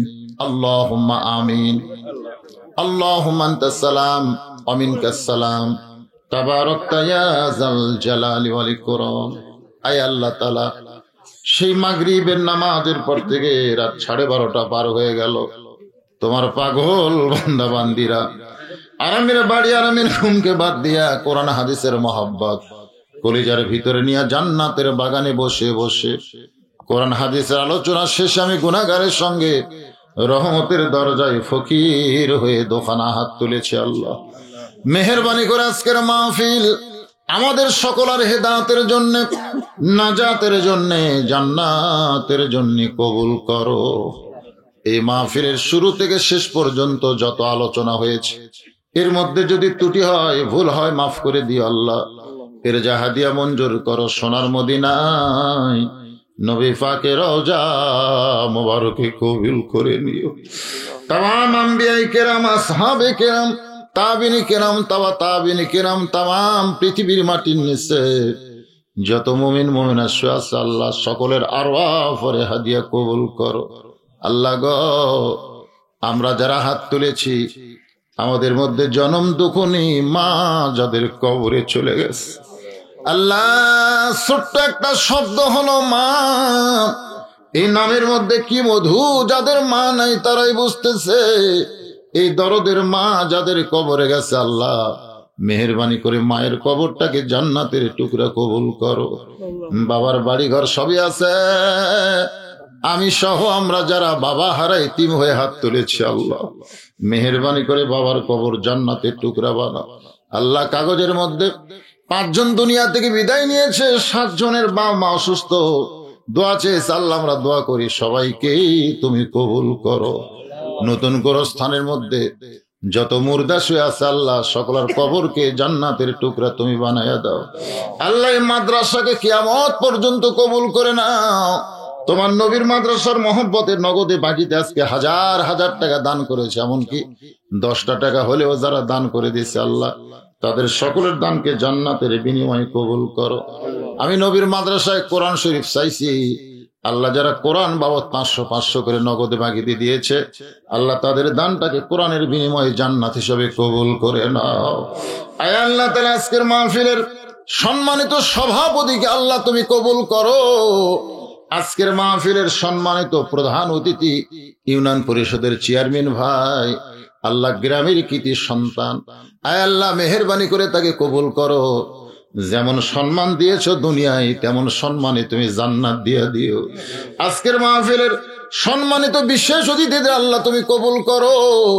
সামনে নির্বাচন আসতেছে, যাকে তোমার পছন্দ হয় তুইজ্জু মান তাশা তুযিল্লু মান তাশা বিয়াদিকাল খায়র ইন্নাকা আলা কুল্লি শাইইন কাদির। আল্লাহ তুমি যাকে সম্মান দিবে কেউ চিনতে পারবে না। আল্লাহ যাকে তোমার পছন্দ হয় তাকে তুমি আবার সম্মানের চেয়ারে বসায় দিও। আয় আল্লাহ তাআলা অনেকেই দোয়া চেয়েছে, কে কোন নিয়তে দোয়া চাইছে আল্লাহ সকলের নেক নিয়ত নেক আশা কবুল কর, সবাইকে সুস্থ করে দাও। আল্লাহ করোনা ভাইরাস থেকে আমাদের গরিব বাংলাদেশকে আল্লাহ তুমি হেফাজত করো। আয় আল্লাহ তাআলা আমার মা বোনেরা পর্দার অন্তরালে বসে ওয়াজ শুনেছে, আবেদা সালিহা পর্দা নিচে কবুল করে মা ফাতেমার চরিত্র দান করে দাও। আল্লাহ পরপর দুইবার দত্তগোছা গ্রামে এই বছরে আসলাম। আল্লাহ গোটা গ্রামের উপরে রহমত আর বরকতের দরজা খুলে দাও।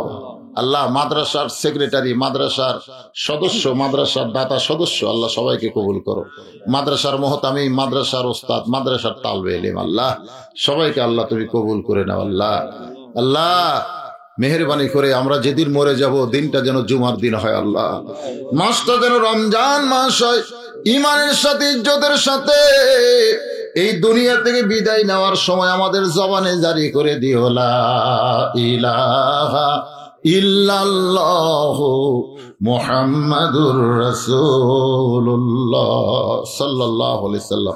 আসসালামু আলাইকুম ওয়া রাহমাতুল্লাহি ওয়া বারাকাতুহু।